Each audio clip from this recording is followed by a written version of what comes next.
2020, a year of many unforeseen challenges, where all had to adjust to a new reality. And despite it all, Got Kush TV was and still is here to serve you. And what a year it's been. We began the repatriation journey with our new show, Voyage to Motherland. We dropped the knowledge as you took your seats in the Kush Community and joined us to hold a meds with the Ankh Doc. Got Kush TV invited you to get involved in conscious, controversial conversation and enter Decipher. And when the world went into lockdown, we kept you connected with the quarantine convos. We kept our finger on the pulse of the community with coverage of the reparations rebellion and the Black Pound Day all dayer. Not to mention more wordsmith and a slew of new music video releases for your viewing pleasure and the official launch of the Got Kush TV website. We also brought you events including Women of Power and of course Blacktricity. Now, in 2021, Got Kush TV is continuing to level up the thing. First up, we are pleased to inform you that gotkushtv.com is open to exclusive membership. Sign up to any of our membership tiers and you will gain access to playbacks from all our events and an ever-growing list of exclusive original content, including interviews, documentaries, and shows such as Kush Community. To become an official member of gotkushtv.com, simply hit the membership tab. Stay tuned for continued updates. Then there's the new shows. Look out for more Decipher, Wordsmith, Hold a Meds with the Ankh Doctor, and weekly episodes of Quarantine Convos focused on health, wellness, education, and inspiration for our community. As always, the Got Kush TV film team is available for hire to cover all your events, adverts, infomercials, and all filming needs. Visit us at gotkushtv.com for hire inquiries and more information. Stand by all black businesses through our website, social media, and show content. We have monumental advertising, sponsorship, and network opportunities catering specially for you. Check out the advertising page on gotkushtv.com for more information.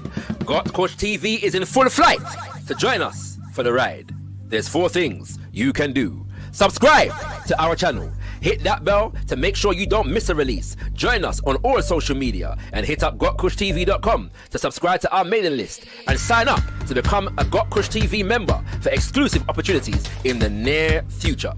Let us know you are feeling our content by hitting that ever so important button of approval. Comment.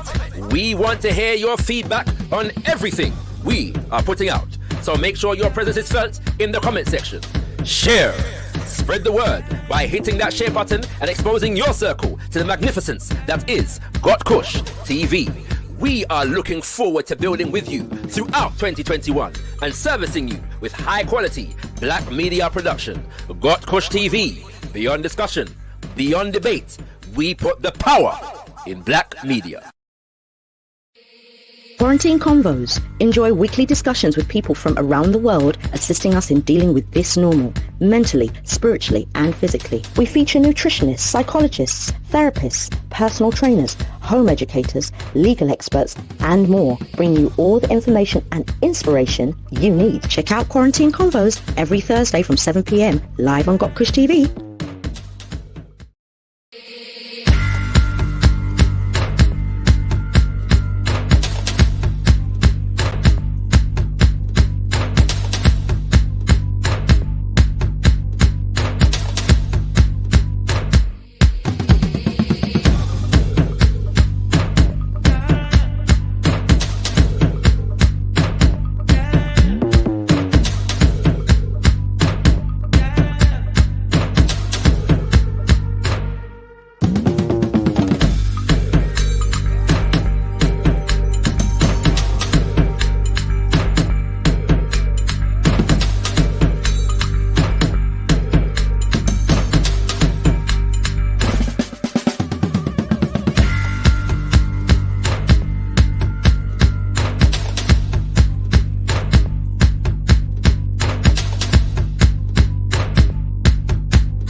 Greetings all, and let me sort out my camera. I know it's been a while. I've missed you too.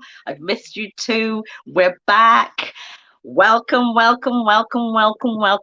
my co-host Shakara is away on the wonderful continent of Africa. So I will be with you this evening. So enjoy the ride. We have a phenomenal guest this evening, one of my favorite human beings. So enjoy that. Yeah. So I look forward to everybody this evening. Do not forget that it is an important time. I know we haven't been here for a couple of weeks, so I know it's been tricky, but don't forget to engage in the show and enjoy the show. Okay. So and also, like, do not forget to subscribe to the newsletter, get engaged. Yeah. Got Kush is on the map at all times. Yeah. Even when you don't see us, we're on, we're here, we're alive, we're well, we're healthy. Yeah. So again, don't forget to like, share, and subscribe and engage in the comments. Yeah. We will have a section at some point during the show, halfway through, where you can engage with the brother, our guest this evening. So, and so do not forget that that's a possibility. And don't be shy. Like, you guys are so shy. I mean, anyway, so we've got a lot of news, folks. We've got a lot of news, and I just want to say greetings. There's a few people here already. Thank you. So oh, good afternoon from America. So it's RE is in the building, and Joanna Harrison, greetings, sis. Greetings. So yeah, don't forget to engage in the conversation. And there's so much to talk about.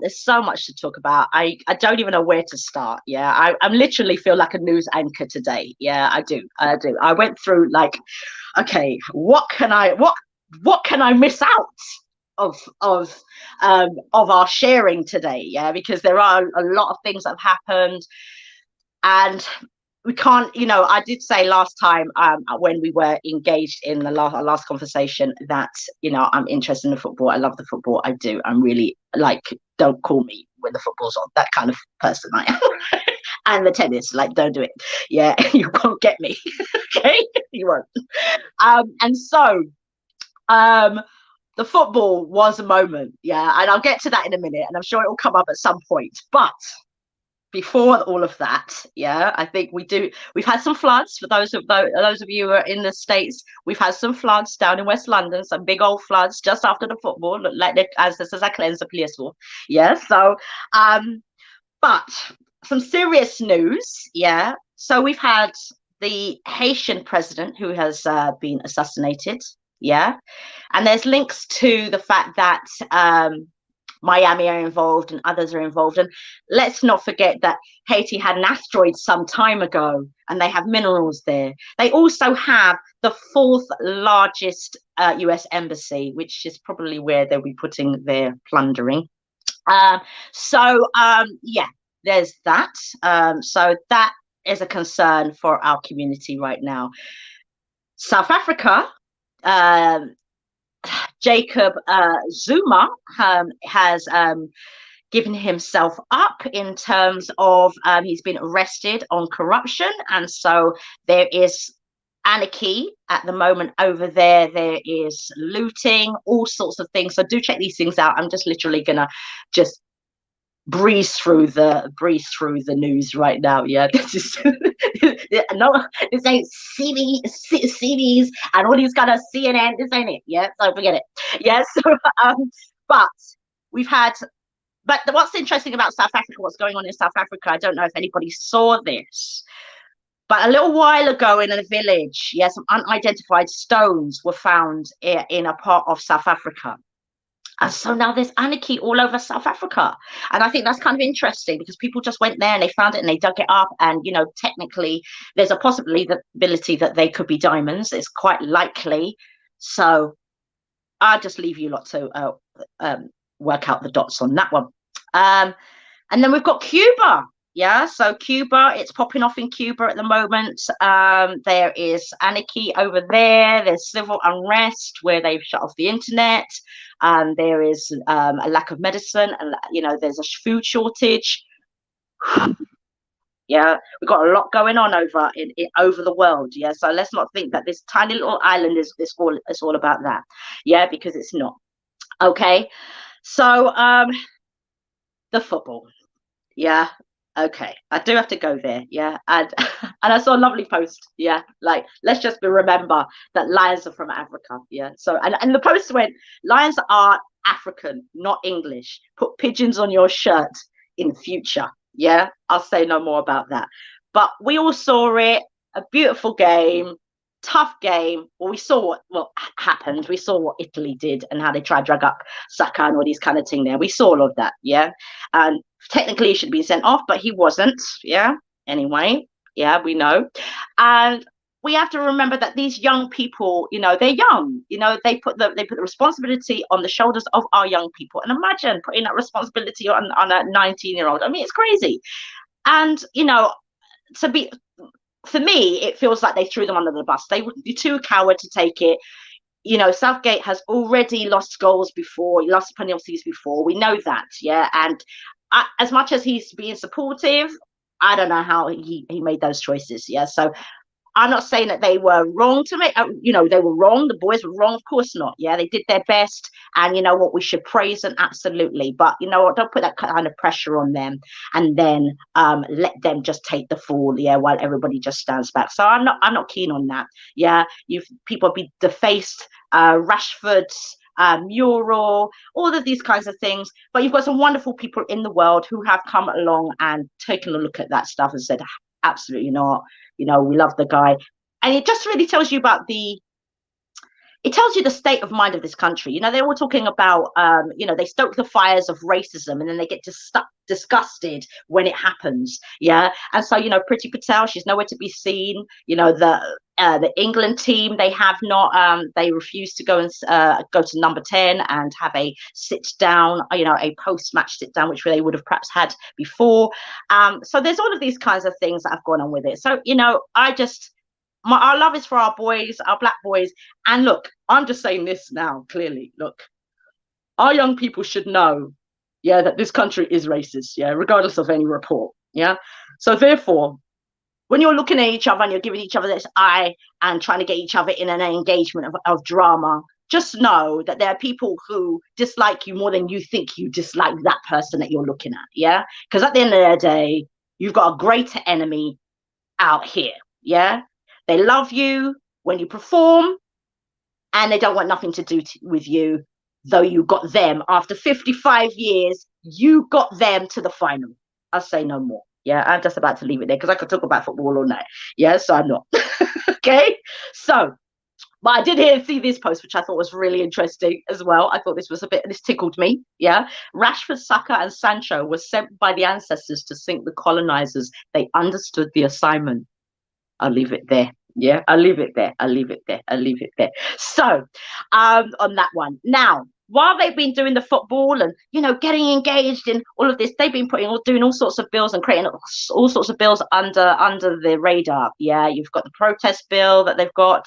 That's, you know, going to be a problem. We'll see, especially with all the civil unrest over the world. It's not surprising that they made a link to put these bills in place while everybody's distracted by the sport. Of course, we've got the Olympics.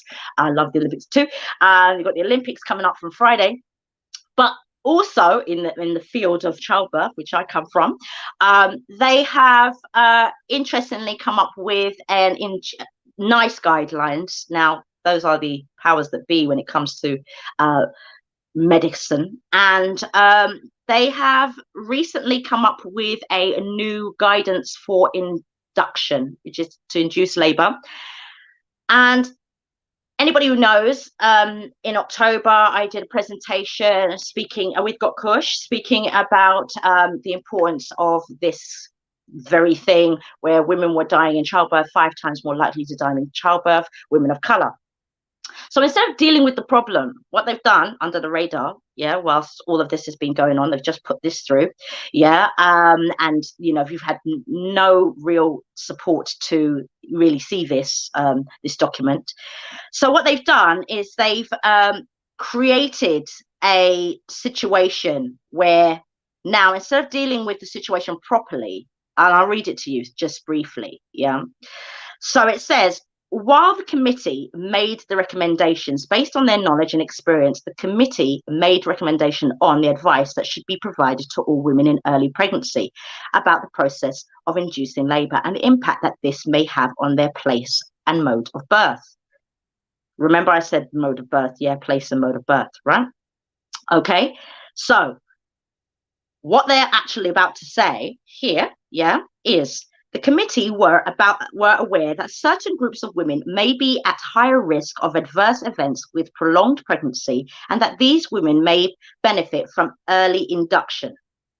The committee noted that in their knowledge and experience, women from the Black, Asian, and minority ethnic family background, women with BMI of 30 kg or more, women aged 35 years or more, and women who had assisted conception were at higher risk of adverse events in pregnancy that was prolonged beyond term.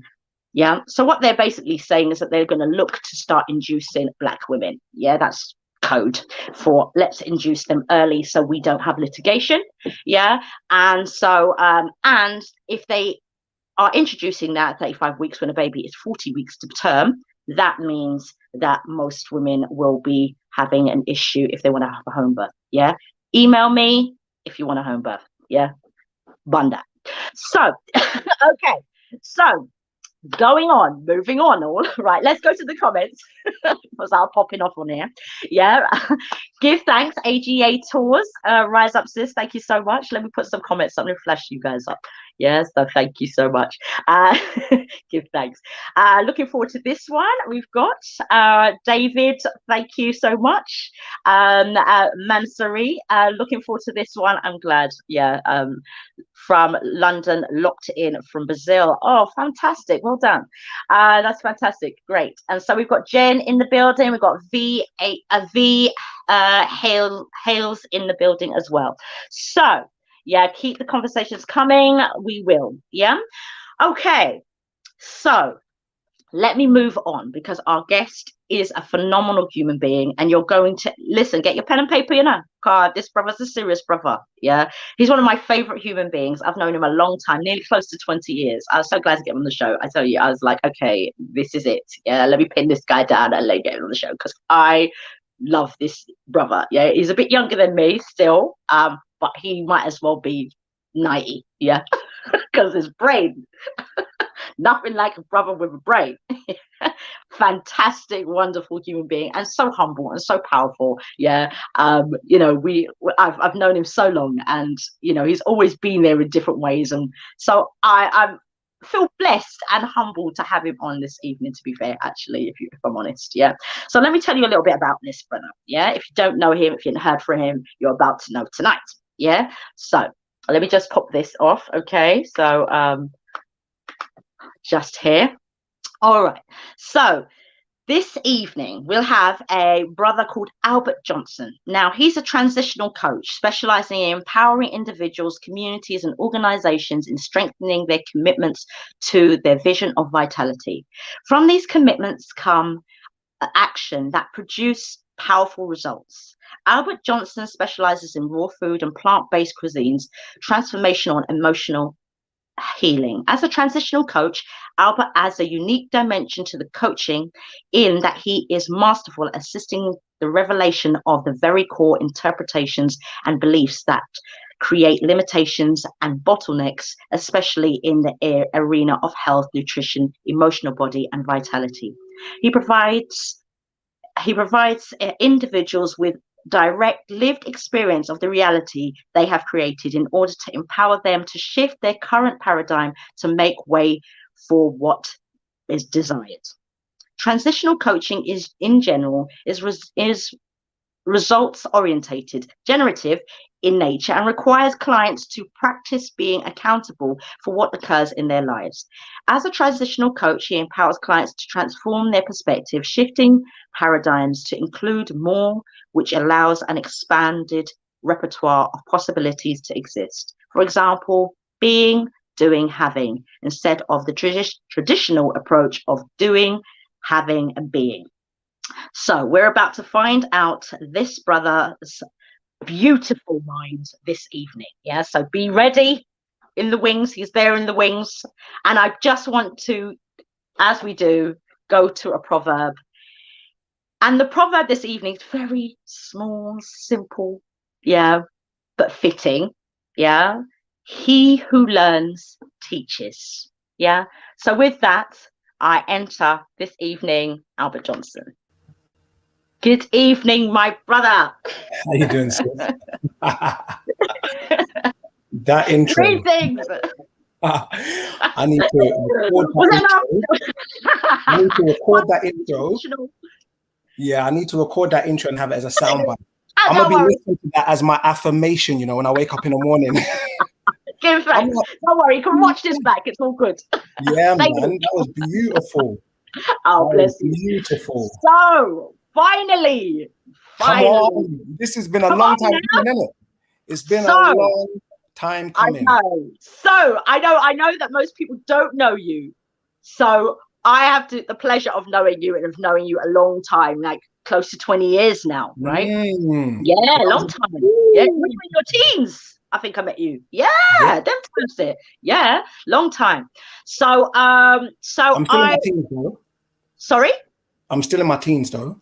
Of course. Look at you. Look at the melanin. But for those who don't know you, I want you to tell us a little bit about what you do, why you do it, and where it comes from. So let's start from the very beginning. Like, okay, you talk about, and you talked about bottlenecks, and that's an interesting term. Not many people use that, so I will push you on that in a little bit. So tell us a little bit about transitional coaching. What is it? Why? How did you get started? Go for it. Awesome. How I got started was I just noticed that in the community, especially my family, that there was a bottleneck, there was a blind spot. So what I found is that I would have like my aunties and my uncles, and they will enjoy great health to the point of when they were like, let's say 40 and let's say even 45, they were able to keep up with us on the dance floor. I remember, and they would bust joke with us like, you didn't know about us in our day, and so on and so forth. But then I noticed when the actual age, or say the window of about 45 to 50, they start approaching those ages, they're beset with all types of preventable diseases. So I was like, what is happening? Because if I do the same as them, it's quite likely I'm going to get the same result. And I was like, I don't want to gamble. And especially if you're gambling, have a strategy. Like if you're going to gamble like you're trading. Because then you're using strategy, you're using fundamental analysis, you're using technical analysis, you've got emotional control and emotional IQ. So that's where it started from. I just like, okay, something doesn't add up. The equation is not balanced. Now, what tends to happen with most of us, and I was there too, when an equation is not balanced, we start literally blaming the results, as opposed to looking at the equation. And that transformation or that switch in vantage point is critical, because you can continue to blame the equation and get the same results, or you may need to revisit the equation. Actually, this equation that I'm using actually is not befitting or is not fit for purpose. So that's how it started for me. And then I looked at that, and then I read a book called Nutricide, and that, Dr. Lele Africa, that's right. Oh, shout out to the late, great Dr. Absolutely. When I read that book, I remember there's been a few books like this. I had to put it down for a little while, because when you're going through an ego death, when I say ego death, my entire paradigm of what I thought was so. Yep. So imagine, oh my gosh. And so I had to put that down for a little while just to process and download. So after I did that, it was more so about looking for solutions. It was like, okay, what is the solution? And that book presented some solutions. After it kind of decimates your belief systems, it decimates, your viewpoint on life, it starts to present solutions. So I just started asking. Then I realized, the body is our greatest ally. The body is actually the first temple. However, if I do not know how to upkeep, maintain, and also care for this temple, that's on me. If I'm there blaming the body for the body being the body, that's still on me. If you go to the temple and it's not clean, whether it's your house, whether it's your room, whether it's your attic, your kitchen, that's still a temple. Why? Because it's a place of creation. So I realized that, oh, okay, cool. I've got some learning to do. And then from there, you know, they say, if you seek, you'll find. If you put it out there, you know what I'm saying, it will return. You know, for example, so when you put a possibility into the universe conspires. You know, it conspires to manifest that. That's the same way, you know, for people who read scripture, you know, like knock on the door and it will be answered. Seek and you shall find. As a man thinketh, so a man shall become. So that principle, which is usually a blind spot for a lot of us, so we're not even aware of how we are creating, that came into full view. So I was like, oh, and then I got led down the route of plant-based. And then when I'd made that choice, I had met a mentor. This was like, I didn't plan it. I did not plan it, because if you saw the way I was eating and living before, crazy. Like, I remember the type of things me and my brothers used to do. If something didn't taste nice, we would just pour sugar on it, literally. There was a shop back in the day called, shout out to everyone that knows this shop, because it lets you know where you're at. We were hustling, innit? So there was a shop called Low Cost. I'm not sure if you remember it. Do you remember it? Low cost, is that like, that's like isn't that like a Nisa? Isn't that one of those kinds of, isn't it go on? It's like a budget version of Aldi. No, then I don't know. No. Yeah. Okay. Fortunately for you, but we knew that shop very well. Depends what neck of the woods you're in, darling. Yes, definitely. Like, I don't know, like we were, it was hood. So anyway, we used to go Low Cost. And Low Cost, it had a cheap version of everything that you'll find in places like Sainsbury's, Tesco's, Marks and Spencer's. So we used to get this lemonade, and this lemonade tastes like medicine. Yeah, literally.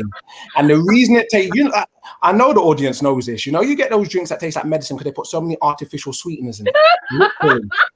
So I had like a bright idea. Okay, well, sugar tastes good. This tastes bad. Pour in the sugar. Pour in the sugar. I wasn't aware, though, that I actually was feeding my addiction to sugar. And the reason I had an addiction to sugar, because there was a lack of self-love. So sugar in your emotional body represents love. This is why they say like chocolates is a girl's best friend and so on and so forth. But hear this. We often think of sugar as like white table sugar. No. That is one form. That's only one form. You have fructose. You have high corn syrup, you know, literally, which they put in everything, which is actually about 20 or 30 times sweeter than sugar. So it does more damage, you know. So when you're looking in the product, you can see high fructose corn syrup. Terrible, because it destroys the liver. Yeah. So what it was, I was taught to medicate and self-medicate for emotional eating. However, I didn't know I was doing that.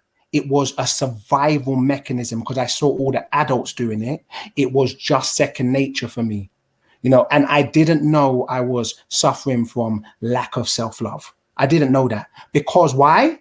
Culturally, everyone in my family was. So we were all eating the same.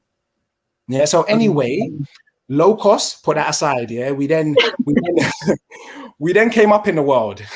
Then we started shopping at like Tesco's, Marks and Spencer's, but it was still the same pattern. And the reason it was still the same pattern, because I was still in the habit of being me. This personality I had, which was trying to make up for inadequacies. So I started asking more questions, because although I had this pattern, this emotional pattern of eating, there was also the cost of that. So what it is, you have the payoff. The payoff is that for that moment, you get a sugar rush. You're feeling good, you know, literally.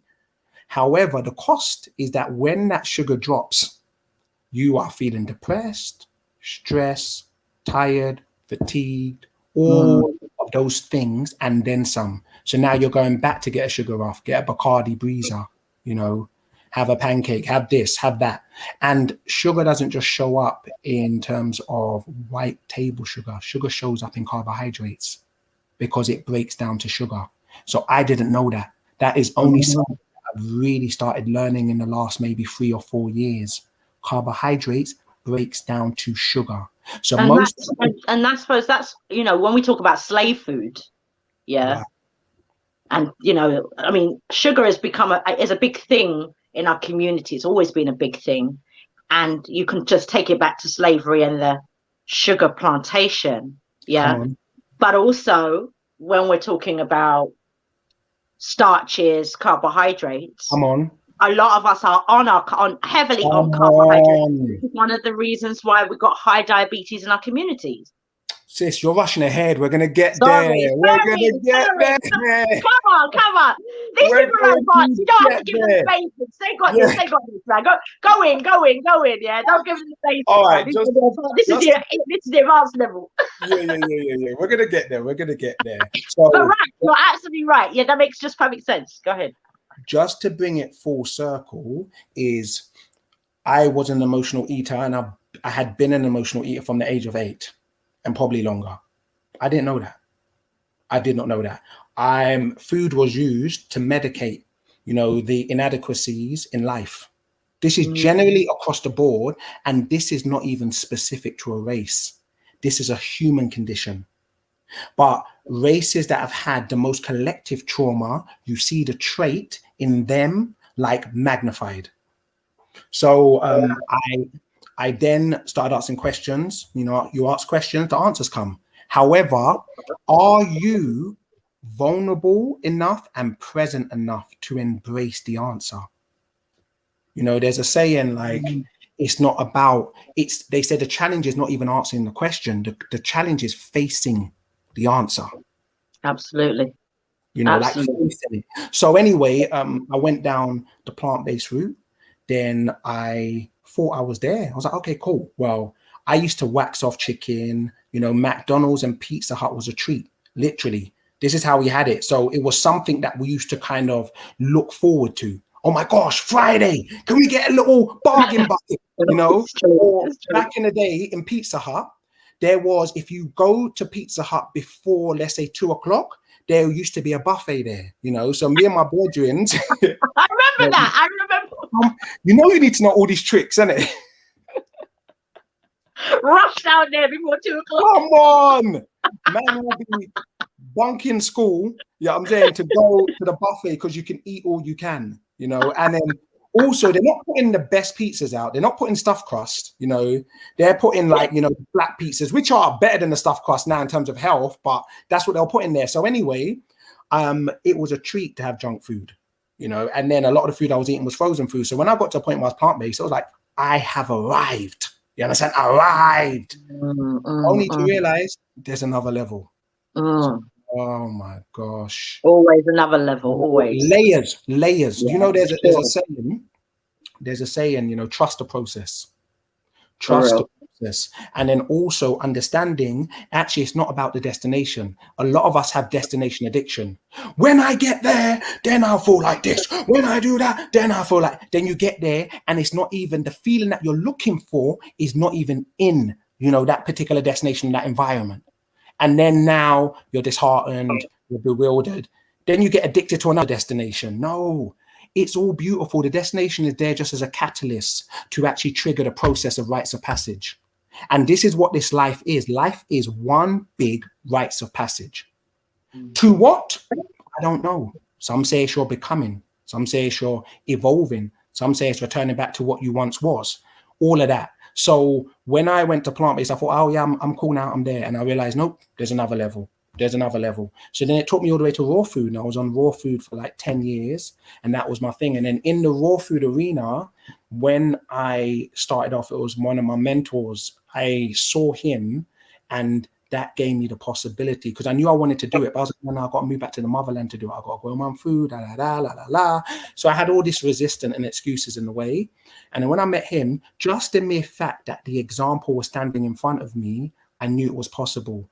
And see, a lot of the time we can discount the actual benefit, the effectiveness and how significant and important it is to have a live example. It's true. It's true. Because what that does, that breaks through the pattern of thinking, and the resistance, the doubts, it breaks through it because you can touch it now. It's tangible, So I saw him and I said, I can do it. And when I asked him, how did you do it? He said, you just do it. And obviously that didn't come from Nike, that came from another guy. But anyway, just do it. Nike took it and ran with it. So good, just do it. So claim it. Come on. So what happened was he said, you just do it. And then I did it. And then when I was in that arena, it was absolutely transformational, because what happens is you first have to go through all of your resistance, or your trauma starts to come up, and basically your emotional body, starts to have a tantrum, because unbeknown to yourself, you've been feeding, the emotional kind of shadows, black holes, gaps, holes, voids in yourself through food. So when that's not there, you got to sit in this void, and the void, or shall I say the black hole, that actually is a feminine principle. It actually represents the womb. And in it representing the womb, obviously the doula, the womb is actually that head nod was good. I love it. Just saying. Yes. The womb is actually the vortex of where creation comes through. So just the same way you plant, you create a hole for all our farmers out here. You put a hole in the ground, you plant a seed. Where do babies come from? Even the mouth is seen as another womb. You speak into existence. The tongue is seen as a phallic symbol. So those two principles coming together, the masculine and the feminine, the projection, as well as the whole of creation, you speak into existence. So anyway, I then became plant-based and then raw, and then realized that everyone thought raw food was leaves and seeds and rabbit food. That's what all my people then would tell me. Oh my gosh, you're gonna die eating rabbit food. Carry on. It's like, how can I live off that? I can't. Rabbit food. And then they start whispering about you as well. Especially if you're in a relationship, they start whispering, he's making her do that. Da da da da da, la la la. And you know what you realize? You realize, oh my gosh, people are confronted. Yeah, they are confronted by the choices you make. And the reason they're confronted by the choices you make, because deep down, there's a level of disconnection. There's a level of they feel that you've left them alone. There's a level of they feel like their lifestyle is being criticized based on the lifestyle you choose to live. On an unconscious level, then the wounded child comes up and they start to attack you. And it's unconscious. Because why? The identity wants to stay in the same place. It doesn't want to move. So putting your health first and inquiring and, being open for transformation and change. No. You're telling me I'm not good enough. So anyway, I realized that, okay, the raw food community at that point in time, there wasn't much going on. So I started creating dishes. I started creating raw food that was tropical. Literally. And this was just from inspiration, because what happens as you start to cleanse and you start to clean your organs and that, more wisdom, if you want to say the divine, if you want to say the universal consciousness, more actually of that energy of creativity comes through you, because why? It's a temple now, and that temple is a clean, open space for the divine to come through. So ideas will just start coming. Like, try this, do that, try this. So I started making raw sweets to satisfy my sweet tooth without sugar. I started raw cheesecakes, raw biscuits, raw cake, raw vegan. And when I'm saying raw, it's vegan as well. Because a lot of people used to ask me, they'll be like, okay, so what, you eat sushi, yeah? I ain't got nothing. I'm not saying there's anything wrong with sushi, but it's not sushi, it's raw plant-based. Yeah, so I started making raw carrot cakes, then started making raw jollof rice without rice, using other alternatives like cauliflower, bulgur wheat, kamut as well, making raw rice and peas, making raw stew. Oh my gosh, making raw stew. And I started getting introduced to all these foods that I thought I hated. You know, so before I became plant-based, I wouldn't eat avocado. Like avocado is my best friend right now. No, Shocking. I couldn't eat it Love because that. I was dysfunctional. You know, in me and my reasoning, creamy should only be dairy. So I didn't understand how you get something that's Right. clean and creamy. Didn't make sense to me. Whereas now, oh my gosh, it's a different thing altogether. So I started getting introduced to olives. I hated olives before, you know. Then now, woo, mushrooms. There were so many different foods that I started getting introduced to, and I started making recipes with them. And then what happens is the way you marinate the food will determine the outcome. So now a lot of these foods people thought were cooked. They thought they were cooked, you know, and they weren't. It was just literally the love that had gone into it. So that's how I then got led onto now. I went to the food. Then from the food, I realized the food and the emotional body are inextricably connected. And you see, they say it's harder to change a man or a woman's diet than it is to change their mind, because you actually become what you eat. So what had happened was I started noticing that people would come, want recipes, or they will come, you know, for advice, and they will be high off the advice or high off the energy, inspired for like maybe 5 days, 7 days, but then the environment around them is not supporting the intent they have, and then they literally just dwindle back into the same patterns. And this wasn't just in the area of food, this transcends food now, this is life. So let me ask you a question then, going on that, because you know, I remember going to Dr. Lelia Africa's seminars, lots of them. And, you know, and a lot of people, you know, I think, you know, sometimes people struggle to be healthy in the same environment or same household or what have you. Often you need support structures, is what he talks about. He talks about the importance of having people around you. It's difficult to maintain if like you're the only one. Yeah. And so having those structures. So when you talk about having a mentor, you know, of some kind, that's important. I mean, what advice would you give to anybody who's listening to this, who wants to, you know, they want to they want to get plant-based, and this is a perfect time during the summer to be plant-based if people wanted to, you know, what would be your suggestions then for them to where to start and how to help maintain it? Good question. So the first suggestion would be, what's your vision? You know, what is your vision? You know, you see, because when that environment, because the environment is designed to keep you in the same place. That's why you are in this place. You're in the place you are because the environment, and not just your external environment, I mean your internal environment, because internally you have an environment too, and it's very important because it determines what you perceive and what you see in the external. There's a saying from the motherland, and it says, anything I see wrong with you, I will go and fix and heal within myself until my world becomes beautiful. So anything I see wrong with you, I'll go fixing myself until my world becomes beautiful. It's an inside job. So firstly, I was, what's your vision? And this is for all the audience and anyone to watch this in the future, you know, is that vision isn't just, you know, what I can see. You know, vision is connected to your calling. Is connected to your purpose. How do you know that? Because you see, when you behold that vision, there's a level of, or there's a quality and an energy of fulfillment that develops within inside of you. You know, and I was talking to, I think, Obi about this actually.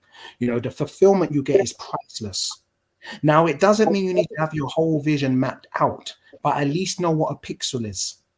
Get a pixel of your vision.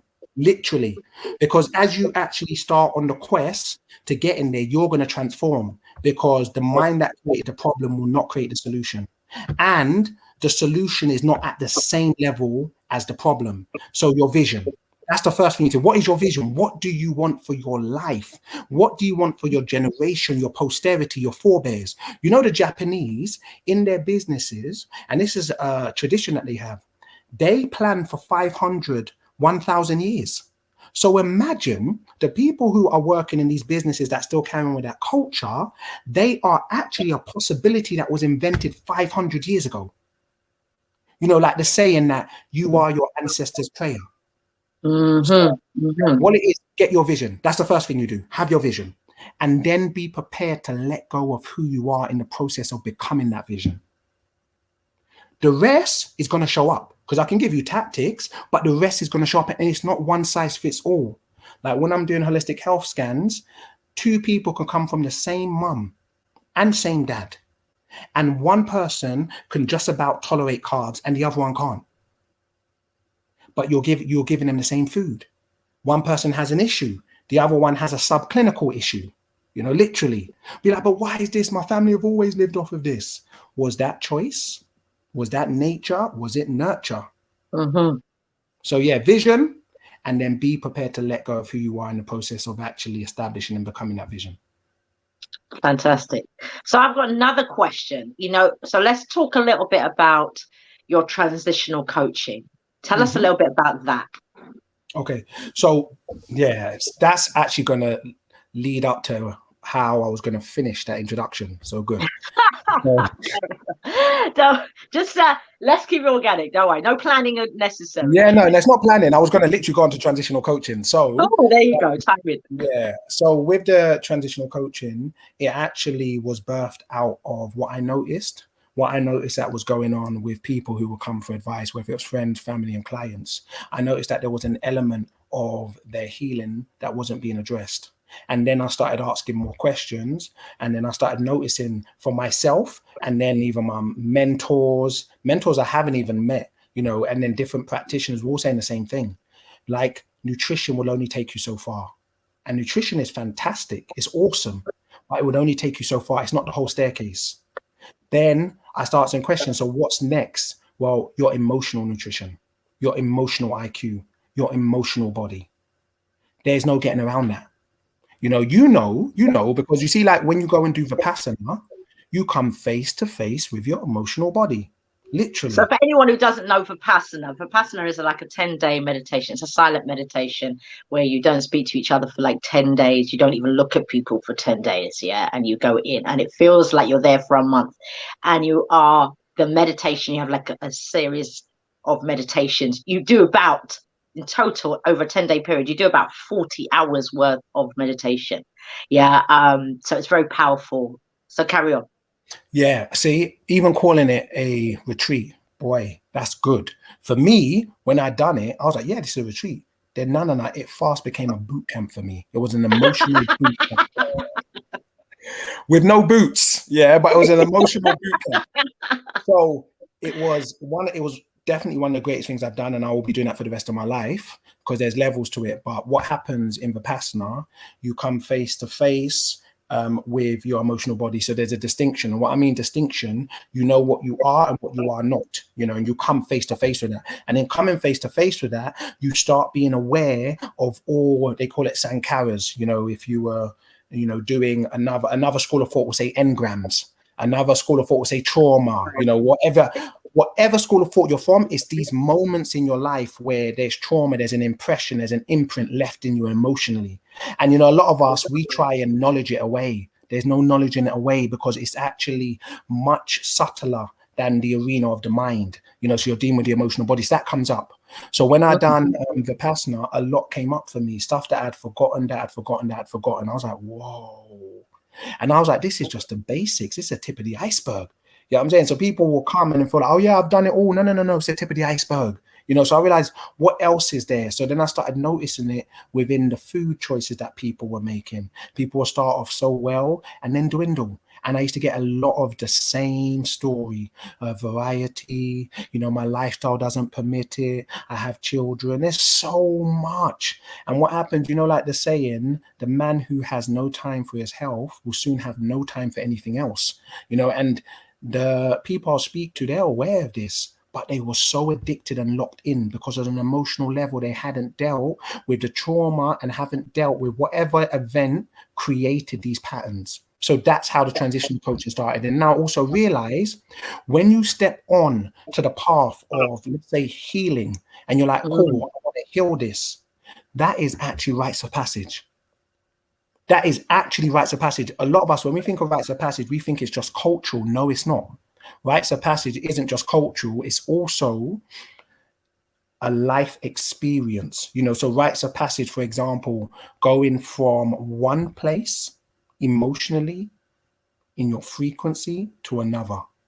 Yeah. So that's what it's from A to B. And that process is not just physical. So I notice everyone's going through rites of passage. Now, you have rites of passage for your life experiences, and then you have rites of passage that's culturally defined, but it's still through life experiences. When it's culturally defined, the difference is you've got an elder, someone who's been there before, that's able to notice the signs of rites of passage. What could that look like? Puberty. What could it look like? Emotions. What could it else it look like? It could also look like mental health. It could also look like anger, self-doubt. All of these symptoms, because there is an energy in the psyche that's saying, I am not stable here. I need to move. I need to become. So when you're in a village, they pick that up straight away, and then they will take you through the processes. And these processes are going to give you tools so you can navigate the emotional body, the spiritual body, the etheric body, the physical, and so on and so forth. When it's through your life experiences, the same things are happening, but there's no elder telling you that you're going through rites of passage. There's no elder, or there may be no elder saying these are the tools you need to use.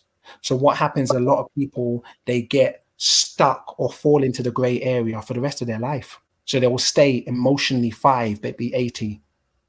Be emotionally 7, but be 50. So yes, so you're talking about arrested development. Emotionally, you know, you can have the beard, you can have the body, but actually, where's your emotional body? Where are you stuck? So the transitional coaching came about as actually a need to address that. Right. And so how does it work for people? I mean, this is a good opportunity. If you've got, let me just pop it in the chat if anybody wants to come in. You've got a few people. Let me just hail out a couple people here. Yeah.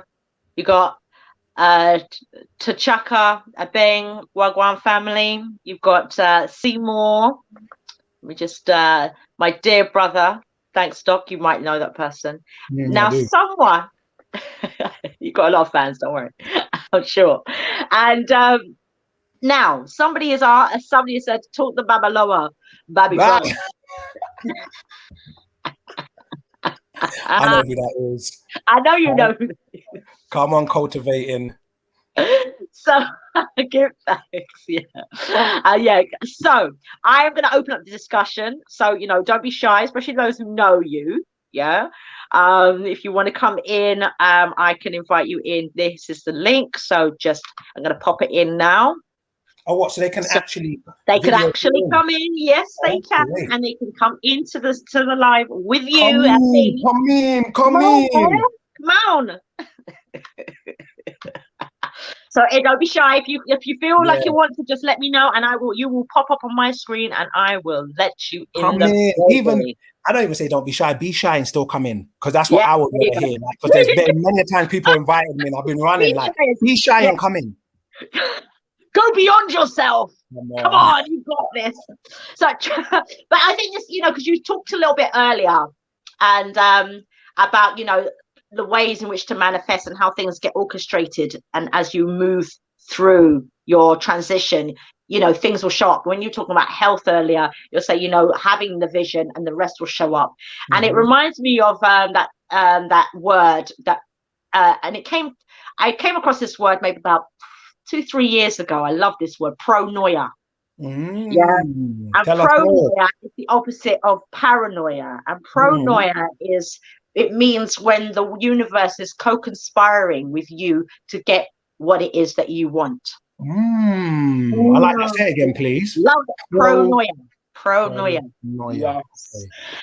So I can totally hear what you're saying, because I'm like, it's not, sometimes we just have to get started.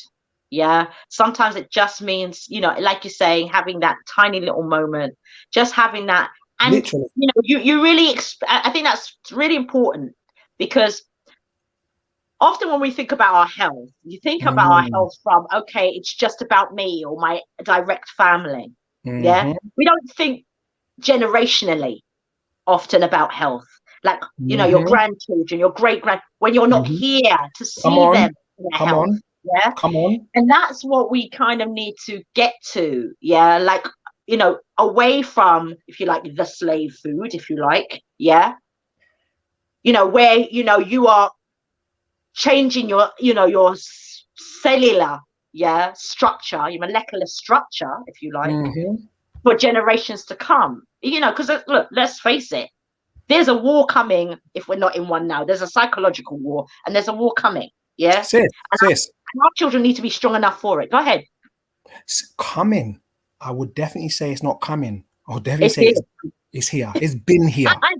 I was being nice about it, you know. I don't want to hear the phone. Let's not be nice. Let's talk the things. Let's talk the things as they are. No, it's here. We won't be doing quarantine convos. Come on. We wouldn't be doing this.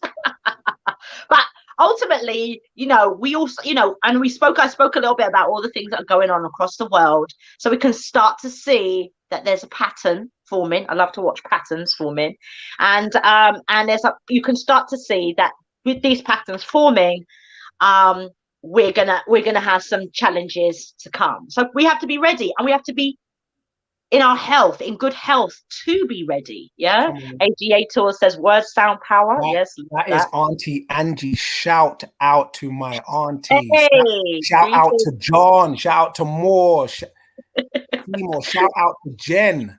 Shout out to Wise Us, my sis. Yeah, man. There's a lot of people in here.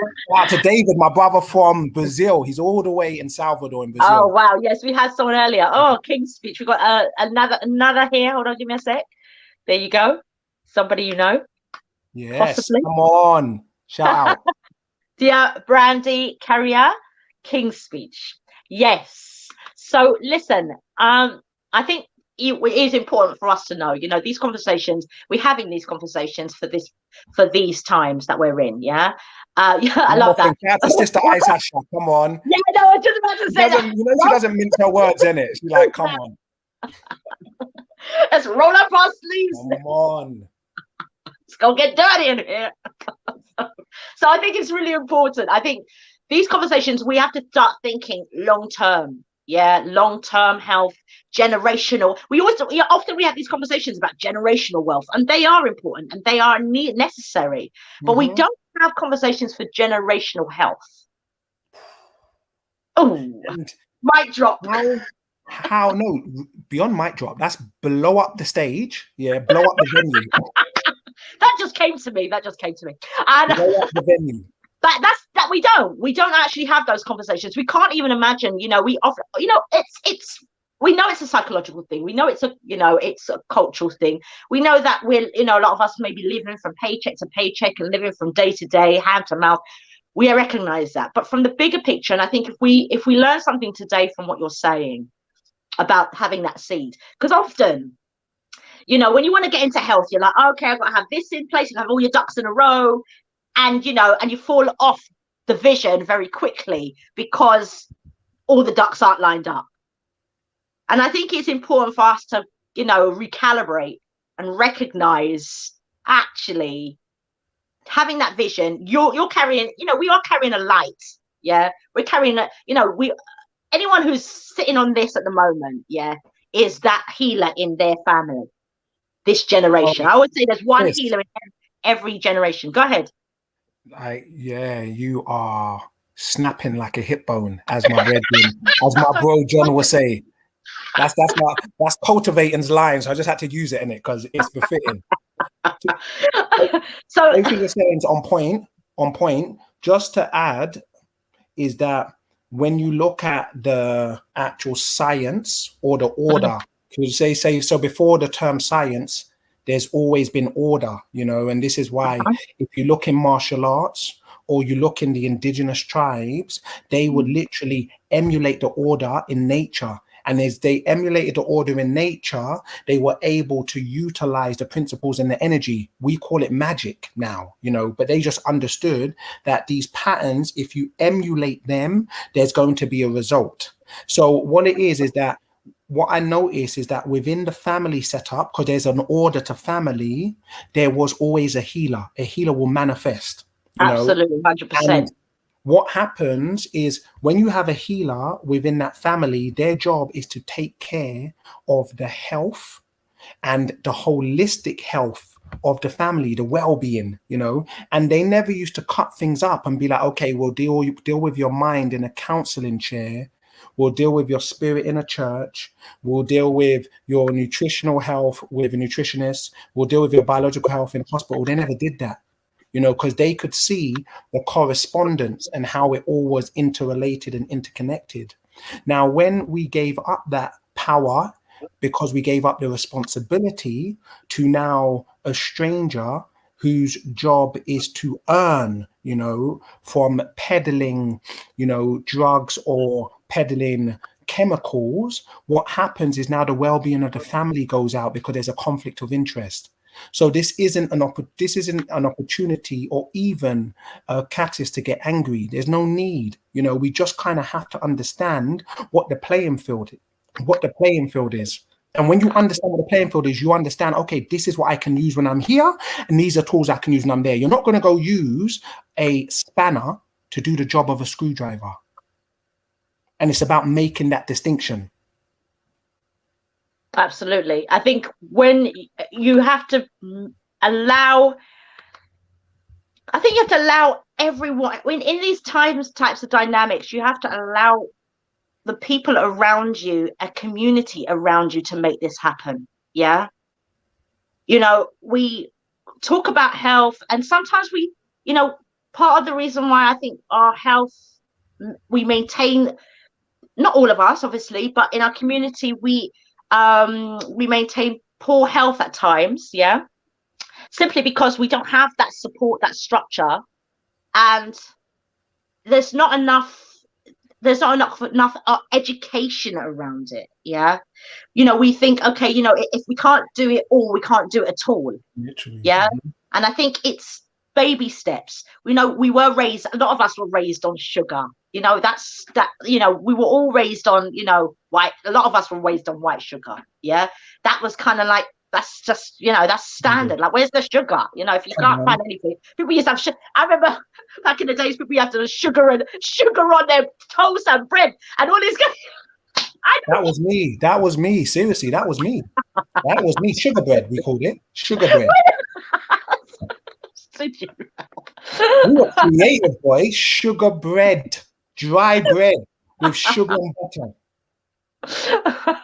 I'm just letting people know that you can come into the chat if you want to. It's not too late if you want to get involved in the discussion, so don't be shy. Yeah. But yeah, carry on. I think you make some really good points around how we need to go back to the conversation around screwdriver. Go ahead. If someone just came in there, boy, they'll think it's a whole different conversation. No, but you have to. Yeah, but sometimes analogies are important. They're and I think important. Those are the things that stick. So go ahead, say it again. Yeah. So if you are a mechanic, you know there's a difference between a screwdriver and a spanner, but not just a difference in actually how they look, but in the function. And if you try and use a spanner to do the job of a screwdriver, you're not just going to make it hard, you can damage the particular machinery.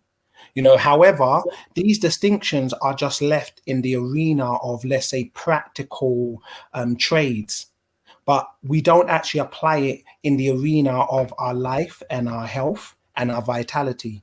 And we often believe that health is just what you're putting in your mouth, and it's not. Yeah, it is not. The whole conversation on holistic health is actually a conversation of self-love. Self-love is honored or dishonored by what you put in your mouth. True.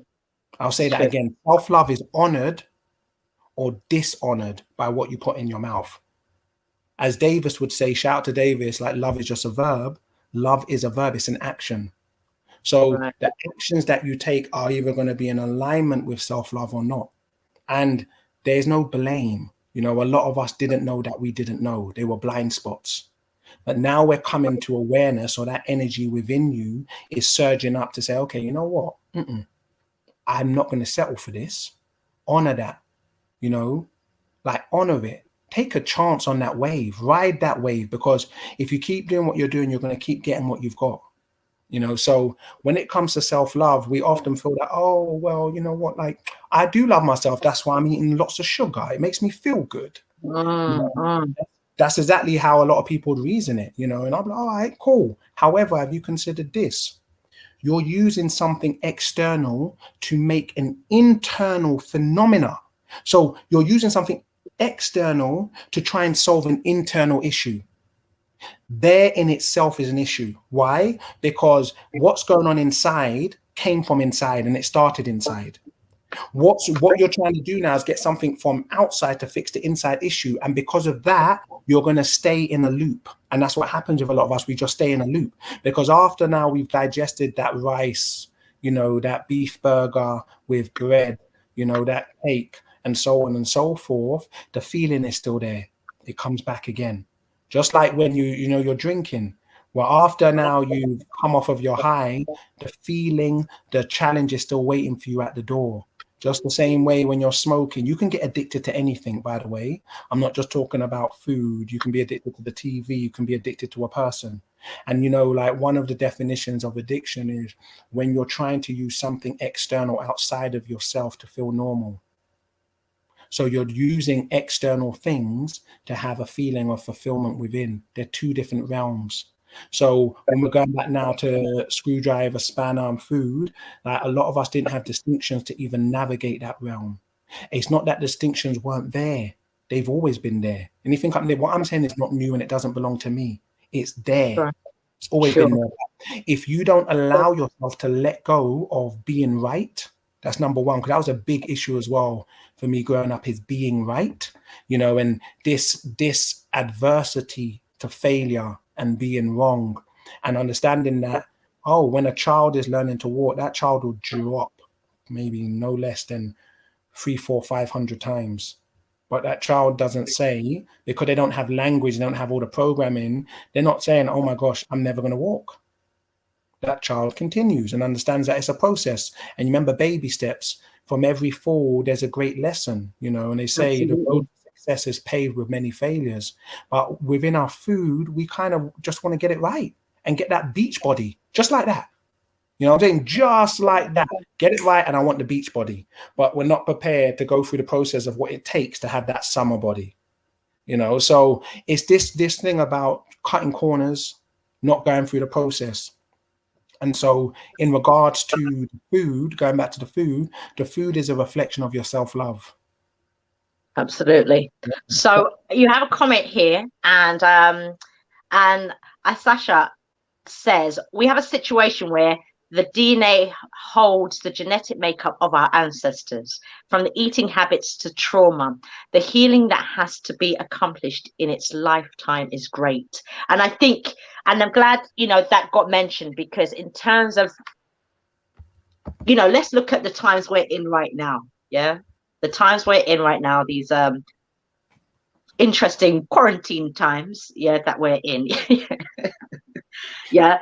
People will be, people's health, not just the fact that there's, whatever's out there, but people's health often will deteriorate during this time, whether it's lack of exercise, not eating right, the trauma, because let's face it, the times that we're in, it's quite traumatic. Yeah. If your head isn't in gear, and if you're not centered, it's going to be quite traumatic for you. But some people, it's just like, you know what, this is this is my zone. I love this. Yeah. I'm one of these people right now that, what, when it started, I was like, ooh, homeschool. Yeah. Come on now. So, I go wait, for just that moment. And at the same time, I know that I personally, there's a level of pressure. I was having this conversation a couple of days ago about this, as a doula, I work under high states of pressure, and I probably work better under pressure, I think I'd say, right? So this is that kind of state, that low level, So I'm like, this is my zone. Yeah, this kind of level of pressure is kind of my zone. I work very well in it. But I recognize that not everybody feels the same way. And I recognize that there's so many highs and lows, and people feel traumatized by having, what they consider their loss of freedoms.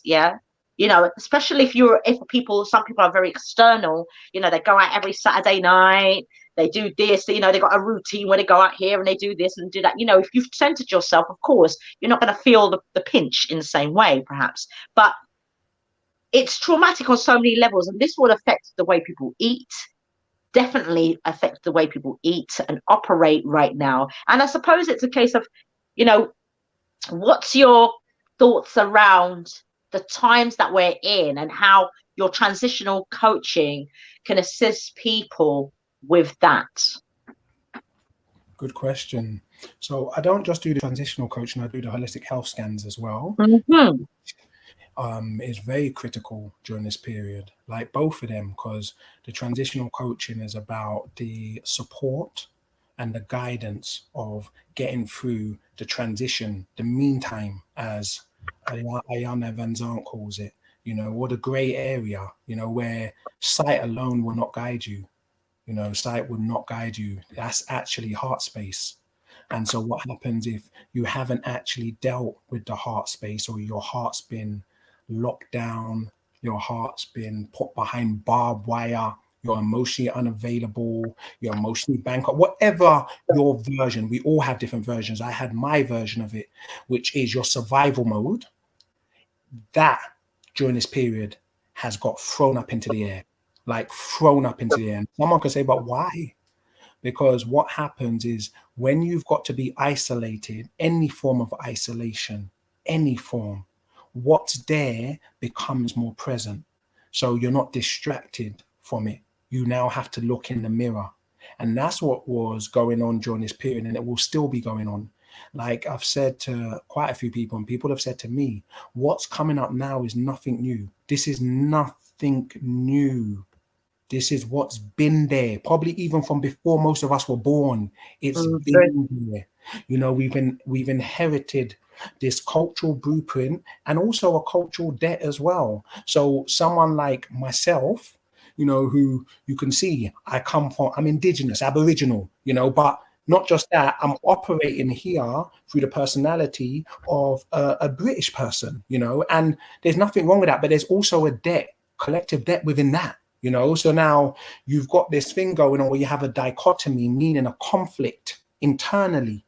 And unless you satisfy, you conclude, you balance, you heal that conflict, that internal fight is going to be so present, and you'll see it in your external realm. So now things have shut down. All the things that we swept under the carpet now can be seen. And I feel like there's such an awesome opportunity here, though, because for most of us, and just think back, anyone watching this, think back, a lot of our grandparents didn't have this opportunity. They went, and when I say grandparents, great-grandparents, great-great-grandparents, ancestors didn't have this opportunity. They actually took this baggage with them to their grave, you know, and that possibility is more present for a lot of us. Why? Because it's a culture of ignorance. You know, a culture with, let me just get on with things, you know, and a nothing, let's just move on. Yeah. So what it is we've got an opportunity to actually, one, address, heal, and transform what we've been born into. And that actually correlates or complements the saying that you are your ancestors' prayers. It's not an easy job. This is a dirty, hard, painstaking, sufferable job. But you've chosen to be here. True. And you've chosen to be the one. And you've chosen to watch this live right now, you know. So any messages that are coming through are as much for you as they are for me, because you are here, literally. And secondly, in regards to, there's another saying, which is wisdom is planting a seed and knowing that you may never get to experience the shade of that tree or even taste that fruit. That fruit, yep. However, when you plant that seed, you're planting it for posterity, for who's to come and what's to come, you know? So in terms of this period of time, it's an opportunity to clean house, to clean up your temple, to clean up your temple. And now some people say it's sad. I don't think it's sad. It's the reality of it. But You see, you may not even been the one that's come and decimated and violated and put graffiti in your temple. You may not be the one. It may have not even been done in your lifetime. But you've inherited this temple. And with this temple comes what, like Sis was saying, as they say, epigenetics, you know, inherited traits, all these things. That's It does not mean it has to manifest for you. That's right. However, if you repeat, you know, the same pattern, personality, energy, frequency as those who it manifested for, there's a high chance you're going to befall the same experience. And then that's when we get these generational issues. That's all coming up now. Like I wanted to dedicate also this live to a few people, and I'm not going to mention all their names now because of time, that have transitioned in the last 3 weeks. 2 of my young brothers through suicide, you know, a couple people through health. It's all still health, whether it's suicide, you know, whether it's diabetes, whether it's a heart attack, whatever it is, it's still health. And what we need to, because I'm going to say what we need to stop doing, but I won't say that. What we need to acknowledge is health isn't just compartmentalized in nutrition. That's because right. when we're dealing with nutrition, understand that we're using symbols and hypotheses to try and explain a phenomena. The symbol of iron is not iron. The symbol of air, is not the air. They're 2 different things. But we use one because one is dealing with the realm of the mind to help us understand. But we understand things now, but then in 10 years' time, you know, that knowledge gets innovated. And, oh my gosh, I used to think that then, but now look at me. So I'm saying we have to be aware of that. When we're talking about health, we're actually talking about your holistic being. So for example, if I'm somebody and I'm carrying a lot of anger, let's say I carry a lot of anger, and there's things that I've not overcome. One, it's going to show up with my adrenal glands. I'm going to be producing a lot of cortisol and adrenaline. And if I'm not in a stressful situation where I've got to fight or flight, that cortisol and adrenaline is going to constrict my genes. It's going to tighten up my stomach. I'm not meant to digest food. It's going to tax me for my minerals because now I'm in a high intensity predicament, although it's just going on in my head. So let's say I'm now in that state. Let's call it anxiety. A lot of people are dealing with anxiety. When I do the holistic health scans, anxiety comes up so much across the board. Another thing that comes up, underlying cardiovascular issues, heart conditions, a lot. So what it is, if I'm carrying a lot of anger in life, and I could be justified, meaning, like I have a right to be. But you see, with anger, you're going to poison you before you poison the source or whoever triggered that. And that anger on an emotional level is going to disrupt my detoxification organs, especially my liver. Because anger as an emotion gets filtered through the liver because in frequency, they're one and the same. So each one of our organs are actual physical seats for emotional states. Grief is lungs. Fear is kidneys. And it goes on and goes. You have to nurturing is your mammary glands, your breasts. So I'm saying all that to which say, is also linked to, which is also linked to when you look at it, when a lot of women get breast cancer. Yes, if you breastfeed for, at least 2 years, you've got less chances of breast cancer. But breast cancer is linked to an over nurturing of others. So it makes sense, the whole I feel class coming on. And don't kill them now. Don't kill them. no, but seriously, I mean, what you're doing is there's a lot of dots to connect inside of what you're saying. And I think those are important. We've got a question here actually, from Emily. Hey, greetings, Emily, sis. And it says, so how can we stop these things from manifesting if we may not have been the ones in a toxic, to intoxicate our temples, I'd say,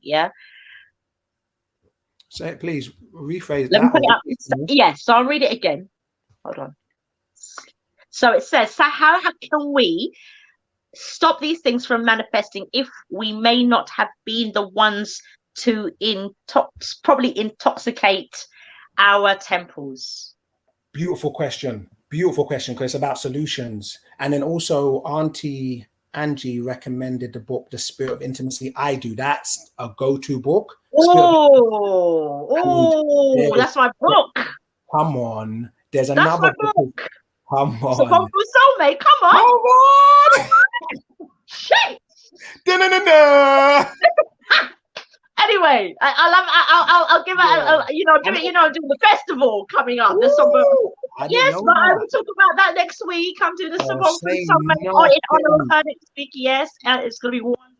So even all right, even if that book has come up, which is amazing, also Of Water and Spirit is a go-to. It's absolutely a go-to. Yes, yes. For right, because he's the one that introduced me to Sabonfu, because that's his ex-wife. So absolutely, that is rites of passage, understanding how it operates in your life.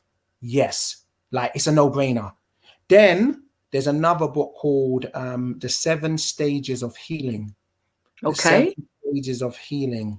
It's called, someone put it up as well, like the full title, but why I'm recommending that, because it answers the question as well. It shows you the correspondence, meaning how what you're thinking and feeling and the habits you have in your life, how they manifest as dis-ease or health. Okay. And showing you how it also correlates to your energy system, your chakras, how it correlates to the sacraments in religion. Like literally, she just shows you holistically how these various schools of thought are saying the same things, just using different language to say the same things. Mm-hmm. So even if you're not the one to have intoxicated, your system, one thing we have to get is that you inherited your system. Yes, we can say, like, my spirit, came from the divine, but your DNA you inherited, and this is why, the mitochondria within women can be traced back to the first woman, it gets passed down. So you inherited it. Well, how do you know? Well, I have a nose on my face. Yeah. And I got this from someone that I've never met. Yes, it could be my mom or my dad, but actually this goes way before then, because even my nose is kind of different. So it's go back to my granddad and so on and so forth. And I never met him. So there's features on my face and there's features on my parents' face that they inherited from beings that they never met physically. You know what I'm saying? So in that follows that not just the features, qualities, gifts, great gifts, as well as challenges. So just like an equation, we come here to now balance that out, to fulfill that. Well, what does that look like? It looks like, one, embracing that you are unique and you are on your own path. That's number one. Number two, surrendering to that path. And what does that look like? Another word for that is healing. Understanding that you going through the process of healing is going to enable you to fulfill the challenges or the debt that you've picked up in this lifetime. And that's a way that you can actually then start to heal beyond what you've inherited. And then on top of that, let's flip that. A lot of us, we see challenges as problems, but challenges are actually gifts. That's how we grow. That's how we evolve. That's how we expand. And when there are no challenges, there's no expansion, there's no growth. The universe or the world or the earth is in constant motion. That's why we like to dance and all that stuff, because it reminds us, of actually the divine, because that's all it is. So in now having a mindset or having a perspective that will honor your healing is actually, instead of getting upset when a challenge comes, get excited. And don't focus just on the challenge. Get excited, be like, what is this going to bring into my life as a gift? What new possibilities now am I going to learn and behold from going through this? Well, again, that's a great point, because we have to remember that fear, which is an industry in itself, fear and excitement actually have the similar chemical compound. So it's a case of which one you choose. because a lot of people choose fear and it's got that same sensation, and excitement has got that same sensation. So it does have a lot to do with where do you choose from. So don't be scared, get excited. Yeah, that's why you can see I'm so excited. It's great. Even if you are scared, this is another thing, like, and this is something I dealt with a lot. Like, we want to almost think the emotion away. We almost, want to kill the emotion. No, like, the fear is guiding you. Be with it. And I'm glad because because I was just going to go on. You talked about, when I was doing your introduction, you mentioned be, do, have to people who don't know. Yeah. And I think being with it, yeah, like sitting in the uncomfort. And when you talked a little bit about Vipassana, and for those who weren't quite clear, that kind of sankharas is that resistance. Yeah. It's our resistance to being able to be with the discomfort of where we're at, or what is showing up in our lives, right? Be with it. Be with the fear. Because the fear is our interpretation. There's something that's fueling that. And the more you be with it, the more you can actually get to the actual source, get to the seed. And usually when you get to the seed, and this is probably across the board, I don't want to say probably, it's across the board. When you get to seed and you be with it and you delve, you arrive at something that's universal. And that something that's universal is usually love. Love. Held, that fear is being held in place by some type of love. It could be that I love inspiring people, but because I love inspiring people so much, I get nervous. But we focus on, I'm nervous and I've got anxiety and I'm shaking, and I get it. It's the feeling is not nice. Yeah. But the more you be with it, you then get to the love, and that energy can be used as a catalyst to empower and inspire people beyond if you were just calm. So the being with it is so important, because we get taught do, then have, and then you can be. And for the most part, it doesn't work that way for people. Like, okay, you know what, let me do this job so then I can have a meal and then I can be financially free and happy. So you're doing all the physical things to get an internal phenomena. But the physical and the internal phenomena, they don't always correlate. Someone's given you that idea and said, when you do this, you can have this and you can be this. And it doesn't really work that way. And a lot of us, we spend 80 years, 50 years, 40 years only to be hoodwinked, by the donkey and carrot syndrome. Only to be hoodwinked by chasing this carrot. And you realize, oh my gosh, it doesn't even exist the way I thought. So actually, I would encourage and invite you and tell you to consider being it first, because that's real. That frequency is real. And, likes attract likes, or energy, energy in terms of pure energy. It actually is something that will transcend any space and time. So be that first and then see what you attract. As opposed to, let me try do it and have it, and then what you're doing and having doesn't even correlate to feeling. Right. Now we got somebody called Joan, who was waiting in the waiting room here. If you want to come back in, you can. Yeah. Don't hesitate to come back in. I will put the link back in the chat again so that you can come in if you want to, Joan. So just so you know, it says device is not connected, so you might want to see if you can come back in. All right, so you might have somebody come in shortly with that. Yeah, so I'll just pop that in there. But yeah, I just feel the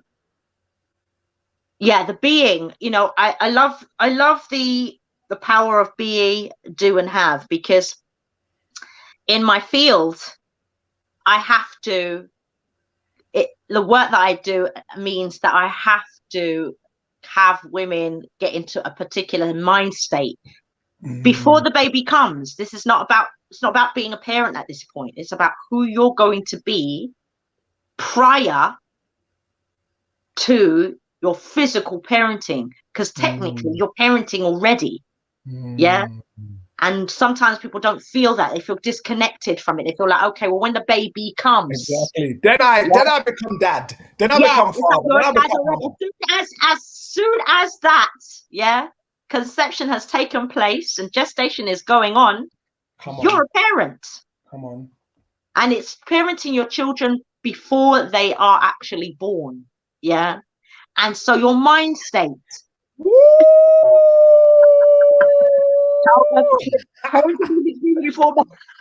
Don't get me started. This guy. Don't get me started. But it's true. Sis. And just to add something in there, actually, you are parenting yourself as well. So absolutely, parenting your children is also part and parcel of parenting yourself. Absolutely. Because you have to, people talk about, okay, you know what, there's a lot of work to be done. And I can tell anybody who's a parent will understand that the parenting, when you're going through that transition, you're transforming, you're metamorphosizing, yourself. With each child, I've had a metamorphosis. Yeah, I'm not the same person I was when I had my first child, nor my second. Yeah, so I'm in a space where, okay, my third, I'm even transcending from that. Yeah, and those things have grown and shaped me, but they also always assist women and men to understand the power of that. Yeah, that shift that's taking place. And it's a good example because, of because they have to be something. They have to be in the mindset for parenting. They have to be in the mindset for nutrition and giving a child nutrition that you can't see. Whew.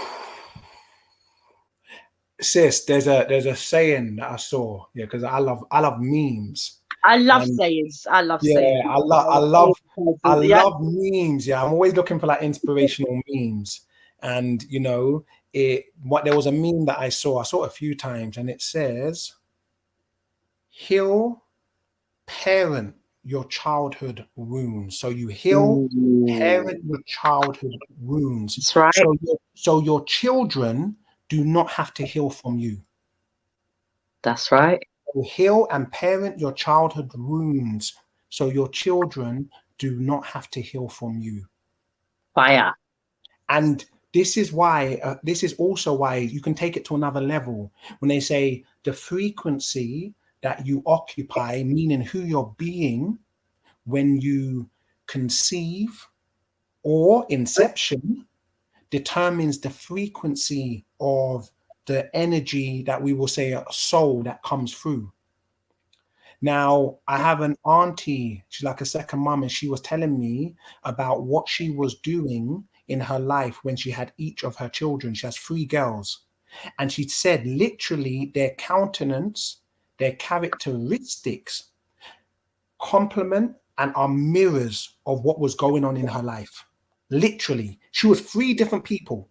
And she has 3 different traits in her children, and 2 of her girls are born in the same month, but they're different. Absolutely. So, I can testify to that. I can see myself in each of my children.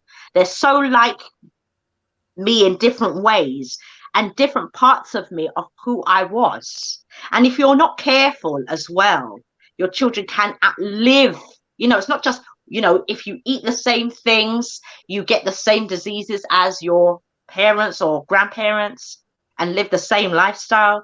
But you can also, again, whether it's trauma or, experiences, those, again, make up your DNA. Those things can bring them to surface, and you see them through your children. Sometimes your children go through the exact same thing as you at the same time, at the same age as you were. This, you're snapping right now. You're talking the things, because I did an abundance challenge with, and the sister may be on here. Shouts out to Selena.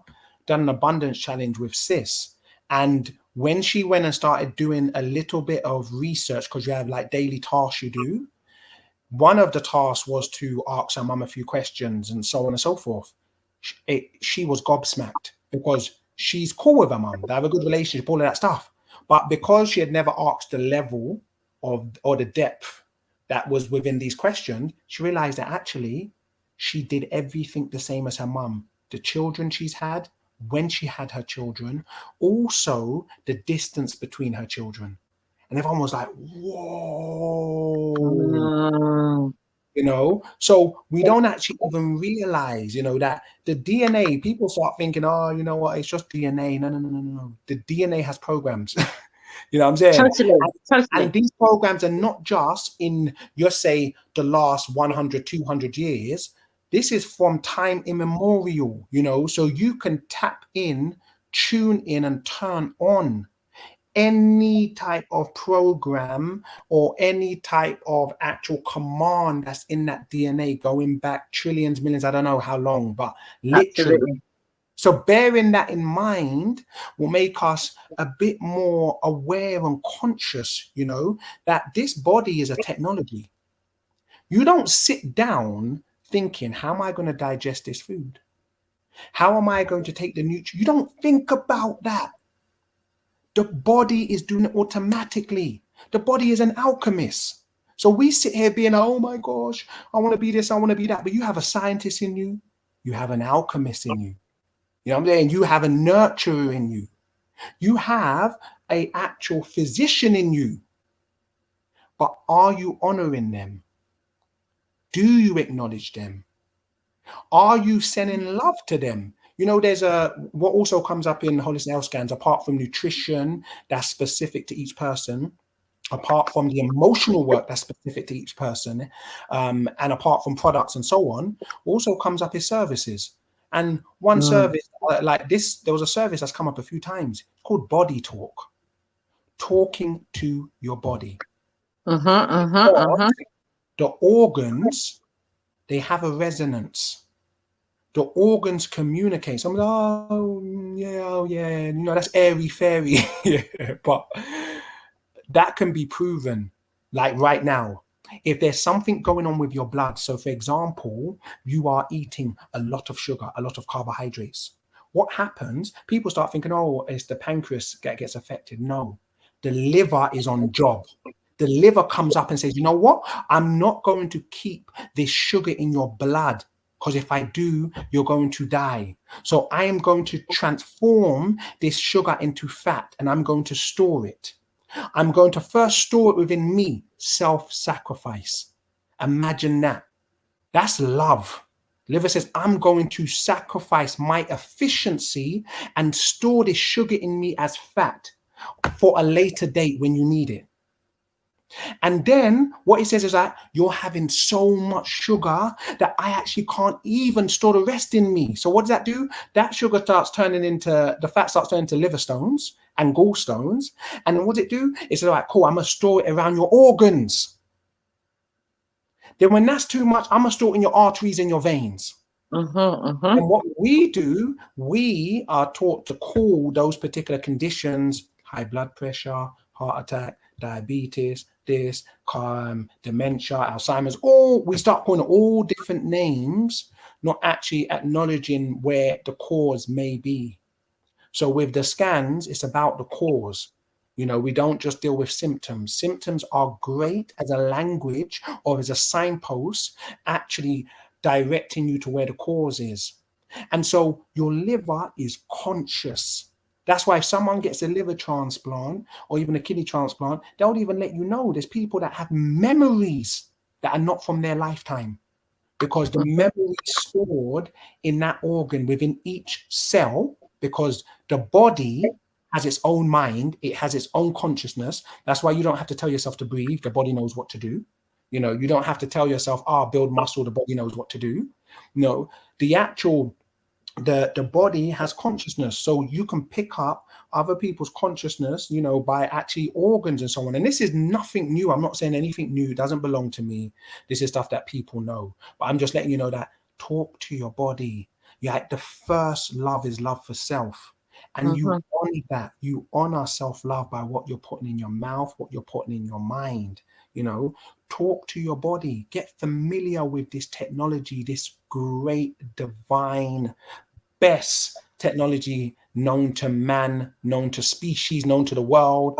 Get closer to it, because if not, you're going to have to depend on somebody else to translate the language of your system. And that's an issue. That's what we do. You're supposed to learn the sacred language of your body. It's okay you don't know the language fluently now, but that's why people like myself are here. That's why there's so many different other practitioners to just hold your hand, take you to those dark places, to guide you to understanding it. But ultimately, you are the ruler of your temple. Absolutely. So this is last chance, folks. I am going to put it in the chat for the last time. So if this the person Joan wants to come in, you can. You will need to connect your mic and camera for me to let you in. I will need to see you at least first for you to come through, because that's what it's saying here. I do have a comment actually from Albert Wilson, so I will just flash that up for you. Big up, Albert. Albert's in the house. Bless you, my brother. Albert, amazing vibes you spewing out here. I believe there is life in herbal medicinal plants, which reverses dead cells back to life.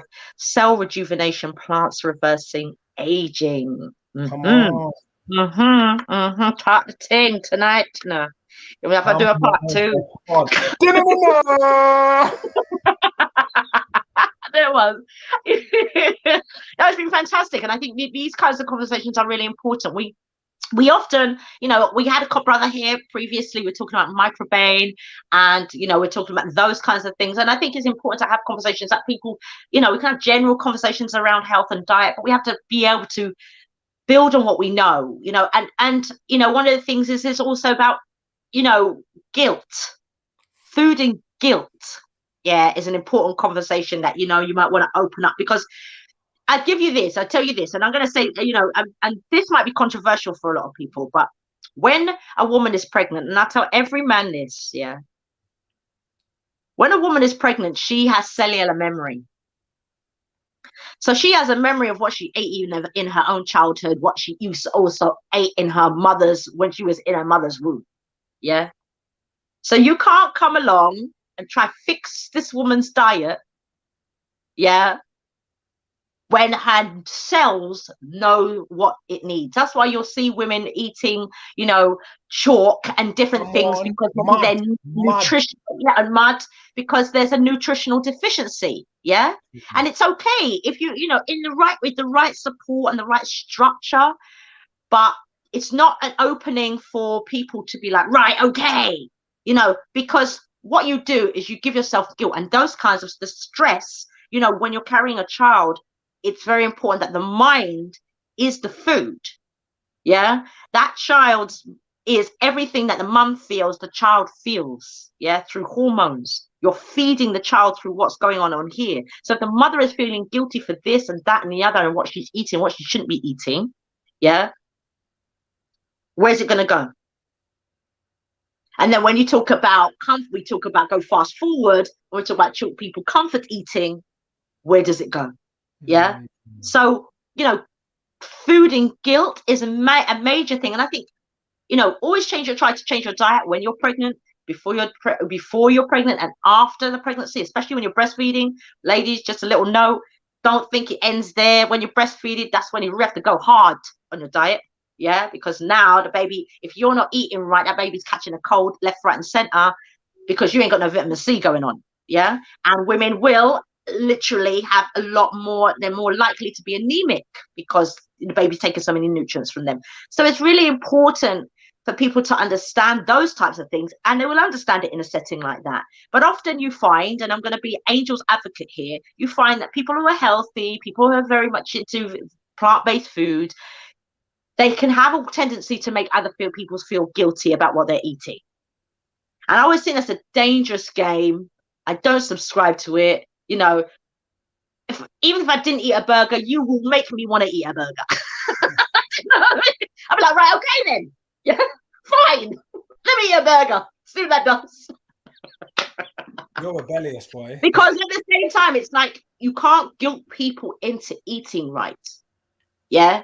They've got to want it. Like you said about that little vision. And now we're talking about, health. Yeah. Generational health. Yeah. We've got to know there's got to be a reason for doing it. There's got to be, and going back to that be, do, have conversation. There's got a way of being. You've got to see the benefit of doing it. Yeah. And you've got to be able to see, okay, you don't have to get sick before you do it. If you've even got a little something, you've got to recognize, okay, that's your body saying, okay, well, you know what? Hey, sort me out. Yeah, help me here. Yeah, waving. Hi. Peekaboo, me, you can't be here without me. And then it's about the structure of support and people getting the support to do it. Because often people change their diet a lot and things like that, and they don't get the right support, or they're young, when you're young, people say, right, I'm vegan. And the parents are like, well, listen, there's chicken in the fridge, and that's about as far as you're going to get, like you're just going to have to eat, I don't know what. Go and take a carrot. Do your thing. Yeah. But it's about, structures of support for people to change their diet and grow into a space where health and vitality is more important now than ever. During this time. It's never been so important. Yeah. Especially with these things coming on, all these things going wrong. Yeah. You always think, well, you know what, actually, your immune system is key. Yeah. Right now. And your vitality, when people are getting locked in, yeah, it means that you're not exercising. I mean, I have to be on it, hands up, in probably it's the first year. Last year was the first year in about 17 years that I wasn't going hard on my exercise. Like I always have, like summer, I always go in. And last summer I didn't. And I feel it. I'm like, oh gosh, I feel different. And sis, exercise isn't just about looking good. That's right. One of the benefits, but exercise is actually necessary for your vitality. Absolutely. Oxygenating your cells. Absolutely. 100%. Goes back to the principle of motion that I mentioned earlier. So when you get your lymphatic system moving, your body is able to detox more efficiently, and then also oxygenate your cells, your brain, the blood-brain barrier. There's so many benefits. And remember, we didn't have these sedentary lifestyles before. So exercise was actually part of our lifestyle, whereas now you don't have to go anywhere. So then your system doesn't move. And if your system is not moving, it violates one of the principles of living. Plants and trees, they move. Although subtly, they're always moving. And that principle also applies to us. We are not exempt from it because this body comes from the earth. So the moving and the exercise is as important for your spirit, your mind, and your body. There's even people, there's lots of cultures actually, especially the West African culture, actually across Africa. One of the indigenous actual practices is they dance themselves into trance. They will dance Even Bob Marley used to do that. You know what I'm saying? You dance so much that you think you're standing still, and then you get all this inspiration. So there's a reason for that. So yeah, exercise is very important, and it is prudent not to wait. Don't wait for something to go wrong and then you try to reverse it, because you see, if there's an issue or there's an imbalance within your system, it's already been 10 years in the making, 10, 20 years in the making, literally. And the body has its own sacred language. It will serve you well to learn yours, to learn the language of your body. Where you get spots, blemishes, pain is your body communicating to you. And that's also a paradigm, is understanding that the body is far more intelligent than we will ever be. It does over millions of jobs every moment. As I said, your body's an alchemist. Your body transforms materials. Your body will make the minerals you need. It will make the protein. It will create the sugar. It will make the vitamin B. It will make the potassium. It will make the magnesium. Your body can do, imagine that, your body can make minerals. Yeah, so you it's have amazing inside of you. So and just like any employee, any organization, If you do not acknowledge, recognize, show gratitude, what happens? You start to deplete, the actual motivation and inspiration, of that particular colleague, employee or workforce. Why? Because they don't feel recognized, they don't feel welcomed, they don't feel like what they're doing, is making a difference. Don't think your body is any different. Don't think your body is any different. The same way you will acknowledge your workforce if you're a business owner or a manager, or you acknowledge your children, or you acknowledge the mechanic that comes to make your car, is the same way we must make it a culture and normalize acknowledging our body. Also, these conversations that we're having, it's not deep. Like, we're talking about surface level principles. Let's normalize having these conversations, because True. these conversations are what's actually going to make a difference. And this is not deep. We're busting joke, but we're also talking about things that are pertaining to our future. Why isn't this normal? You make good points. You make really good points, and I'm sure that we could certainly have you on a second time. And I've just got someone here actually asking you, and we're going to be wrapping up the show now anyway. But somebody has asked about how they can get one of those health scans. Yeah, so I will put your details. I will definitely be putting his details inside of onside the screen. Just give me a second here. Yep, and you can contact him at it's holistic, right? It's holistic scans. Let me just check that. Give me a second. Put up the email address, the Gmail. Hold on. Yeah, carry on. You just carry on talking. Somebody asked you how you can do that. So go ahead. Yeah, you can contact me at the email address, which will get put up shortly, vitivation8@gmail.com. You can check out the website, but it's better to email us directly. But you can still check out the website as well. This also, one. in regards to what we're speaking about, the holistic health scans, what's awesome about them is that it's tailored for you. It's tailored for you. It's not a generic, system that we use. It's actually us understanding the language of your body. And each time you come and get a scan, it's actually preceded with action. So you come and get one. It's like a sat nav. It plots where you are, and then we actually put together a plan for how to get to where you want to get to. So what's that process? What does that look like? Once you take that action, you come back, your health will improve. And each time you come back, you're supposed to learn more about your sacred language of your body. And as you do that, you don't even need the scans eventually, because you understand this is going on. Oh, my body's telling me this. That's happening. It means that. And even still, you start going beyond that. You start understanding, oh, that's happening. Oh, my child's body may be saying this. So then we create a culture where we are actually body literate. We are able to understand and also have a relationship with ourselves. And then what does that do? That also then acts as a catalyst to just continue to grow and innovate this love that everyone is madly, trying to seek, madly trying to find, this self-love, because it's a reflection of your self-love. As I said, you honor your self-love by what you put in your mouth and by what you put in your mind, or you dishonor your self-love by what you put in your mouth and what you behold in your mind, because they're both spaces of creation. So with the holistic health scans, what makes them very effective is because it's tailored for you. And we don't just do standard holistic health scans. You've got the holistic health scan, you've got the mineral scan, you've got just the food, because we're seasonal beings.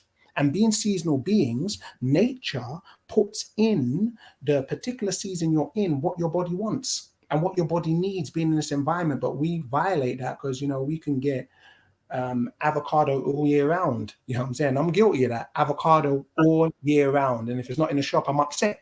We violate that by eating watermelons all year round. So although yes, those foods are better, they also have an order.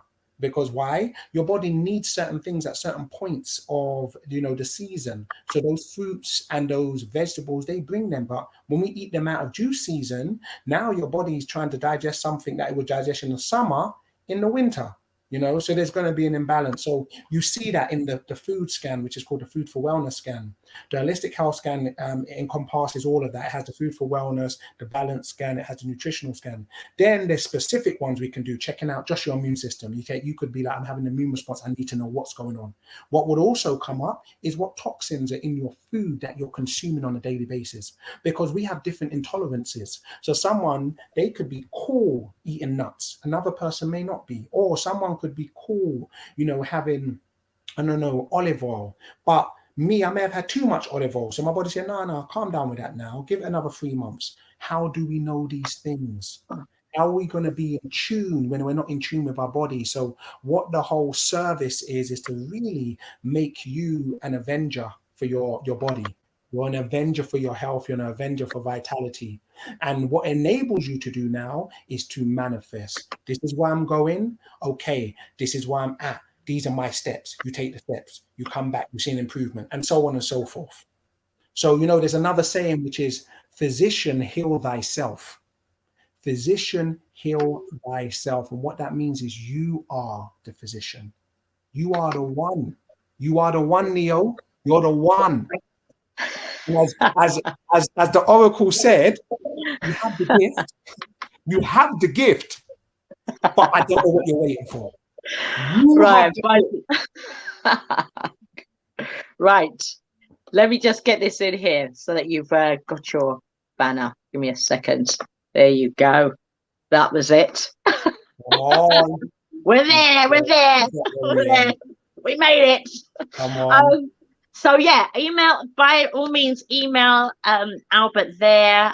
He is at Vita Vitation, www.vitavitation.com. Vitivation. Say that again. Vitivation. Vitivation. Yes, I stand corrected. Vitivation. Lovely. So contact him there. Be engaged with him. Obviously, it's been fantastic having you on the show. Yeah, I appreciate you. I know that you have a wealth of knowledge, and we happen to be good friends, but you are a good human being with a great soul and the heart work. You know what I love about you? It's the heart work. Yeah. No, I do. I can't lie. I mean, he's getting all these acknowledgements that I don't usually say, because he's too humble half the time, and so I get to expose that here, but it's the heart work, and a lot of people do a lot of work in the community and things like that, but your work is very much heart centered. That's my passion. Yeah. That's my passion. The divine masculine, the divine feminine, and that energy right now is in so much. It's in need. It's in need, of healing. It's in need of recognition, acknowledgement. It's in need of nurturing. So that absolutely. I mean, Joanna Harrison says, what is the lesson this experience is teaching me? Exactly. Yeah. And even down to what we're doing here right now. Yeah. That's a question I ask. Good. Yeah. And that's the question. And we have to, it's that kind of question. It's like, I saw a post and it said, instead of saying, why is this happening to me? Ask, what can I learn from this? That there, let me tell you something. That's a game changer. That's a game. That's like shift your paradigm straight. It's like literally removing the 3 lions and putting the 3 pigeons. You know what I'm saying? Yes. On the actual symbol. Don't get me started. Don't get me started. No lions, pigeons. You know what I'm saying? But that's a game changer. Right? And that's what I encourage in the transitional coaching. That's one of the principles we use. Is actually, you see, an experience is only the way you framed it. And for the most part, we are actually not consciously framing our experiences. We're being triggered into old frames. We're being triggered into wounds. We're being triggered into frames that actually exist at the emotional age where we got stuck. A lot of us are stuck at different emotional ages. And one way you can tell that is get triggered and what comes up for you. What comes up, all rationale goes out the window. You know what I'm saying? Even if you're somebody who just cuts people off and goes silent, that's also very abusive. So we're not aware of where we're stuck. And if you're not aware of where you're stuck, there is no healing there. Well, silence is violence, isn't it? That's what we're dealing with. Yeah. That's that kind of yeah, you might be going silent, but actually there's a violence in there. It's a And seething violence. another point I was meant to say, when you spoke about guilt tripping people, you know, Mm-hmm. that's very important. That's another form of abuse. Whether it's coming from a carnivore or herbivore, it's abuse. Because the way it shows up in the body is fight or flight. You know what I'm saying? It's abuse. So any form of abuse is abuse, whether it's subtle, you know, and where a lot of us are used to that. Like when when people talk about going into the workplace and institutional racism, that's abuse. We're not even aware that at each given point in our life, our emotional body is being abused. And then we abuse our emotional body by suppressing it and not going to get our healing. So let's stop abusing ourselves. You know, let's stop abusing ourselves and actually just own up that I'm hurt. I'm in pain. What is the solution? What is this teaching me? Oh, this is teaching me that now I'm ready to go and get that healing for my lineage. And then your people, them, you know, whether they're here, transition, they start clapping for you. They start, because you start fulfilling them because you're fulfilling you. And on that note, there. We're going to leave that there. Yeah. And that's a beautiful ending. Yeah. So look, we can get hold of you. People can get hold of you here. Vitavation8@gmail.com. That's right. And also they can go to the site. Yeah. Vitavation.co.uk. Yeah. Come on. That's it. Come on now. This is what me and him are like, really, behind closed doors. It's proper lively. Yeah. It's a proper lively one. Yeah. So you're getting to see our friendship on show. Really? I know. So listen, I appreciate you. I know it'd be lovely for you to come back. Thank you so much, everyone who's engaged in it. Let me just look at some of the comments before we leave. Feel the fan, do it anyway. Someone who mentioned that book. That was my first, actually, it was my first personal development books, actually. I was, about in my early 20s when I came across that book. That was a game changer. So yeah, I think, reading, engaging in this, creating a community around this space. I think I'd probably, say, ask you maybe what's your final word for people who really want to get started on their journey, on their health journey. What's your final words on that? Surrender to your heart. Ashe. Ashe, Ajay.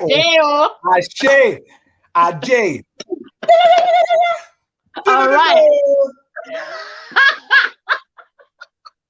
It's all fun and laughter over here, Listen, thank you so much for coming on. You were phenomenal. You're wonderful and amazing.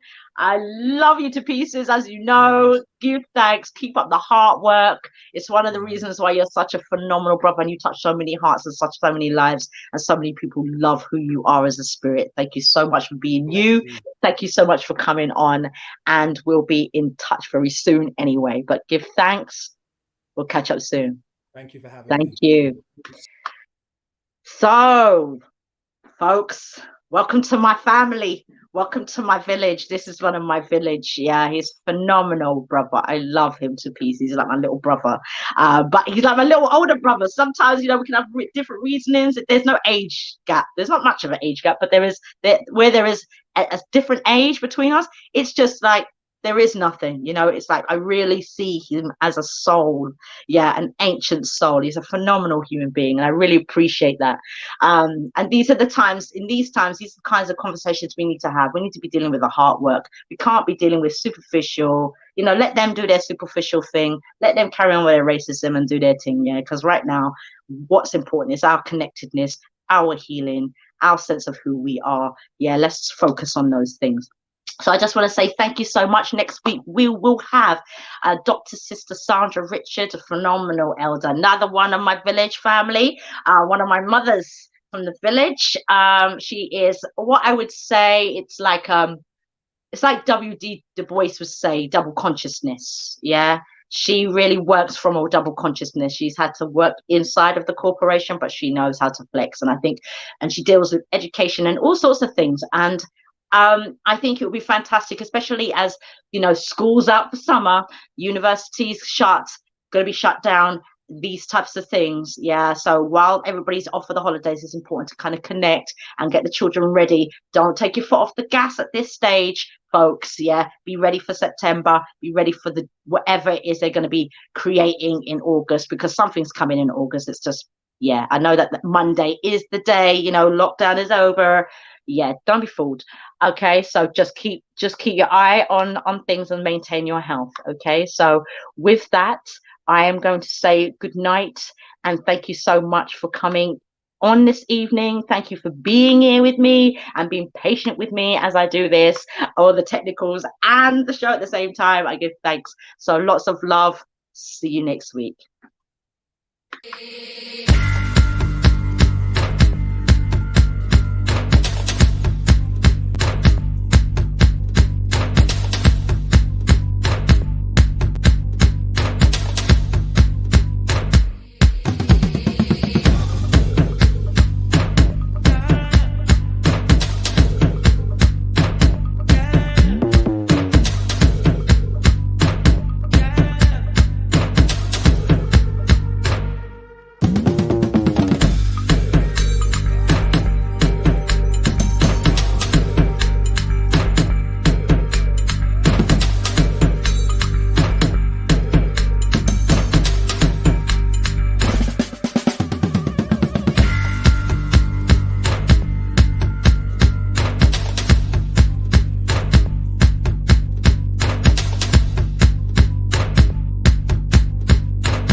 Quarantine Convos. Enjoy weekly discussions with people from around the world, assisting us in dealing with this normal, mentally, spiritually, and physically. We feature nutritionists, psychologists, therapists, personal trainers, home educators, legal experts, and more, bringing you all the information and inspiration you need. Check out Quarantine Convos every Thursday from 7 p.m. live on Got Kush TV.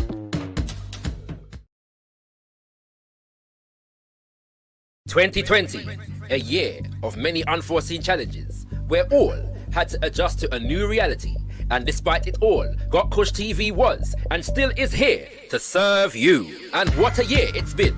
We began the repatriation journey with our new show, Voyage to Motherland.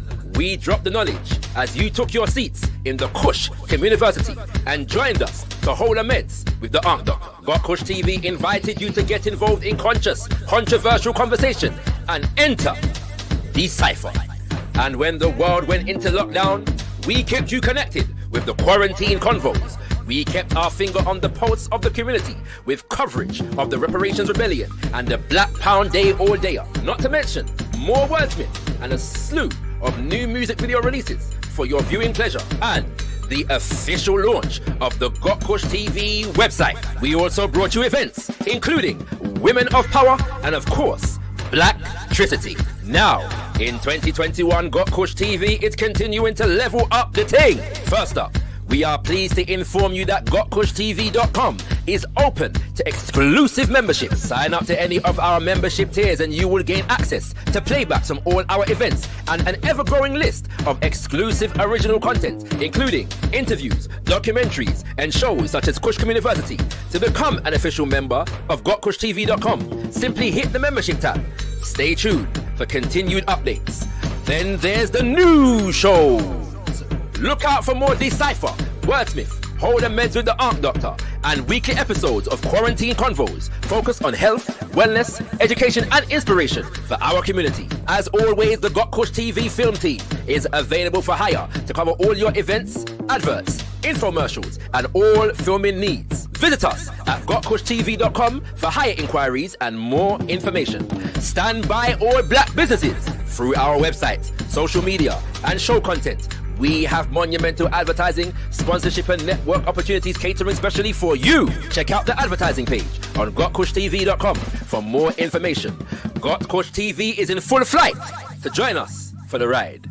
There's 4 things you can do. Subscribe to our channel. Hit that bell to make sure you don't miss a release. Join us on all social media and hit up gotkushtv.com to subscribe to our mailing list and sign up to become a Got Kush TV member for exclusive opportunities in the near future. Let us know you are feeling our content by hitting that ever so important button of approval. Comment. We want to hear your feedback on everything we are putting out. So make sure your presence is felt in the comment section. Share. Spread the word by hitting that share button and exposing your circle to the magnificence that is Got Kush TV. We are looking forward to building with you throughout 2021 and servicing you with high quality black media production. Got Kush TV. Beyond discussion, beyond debate, we put the power in black media.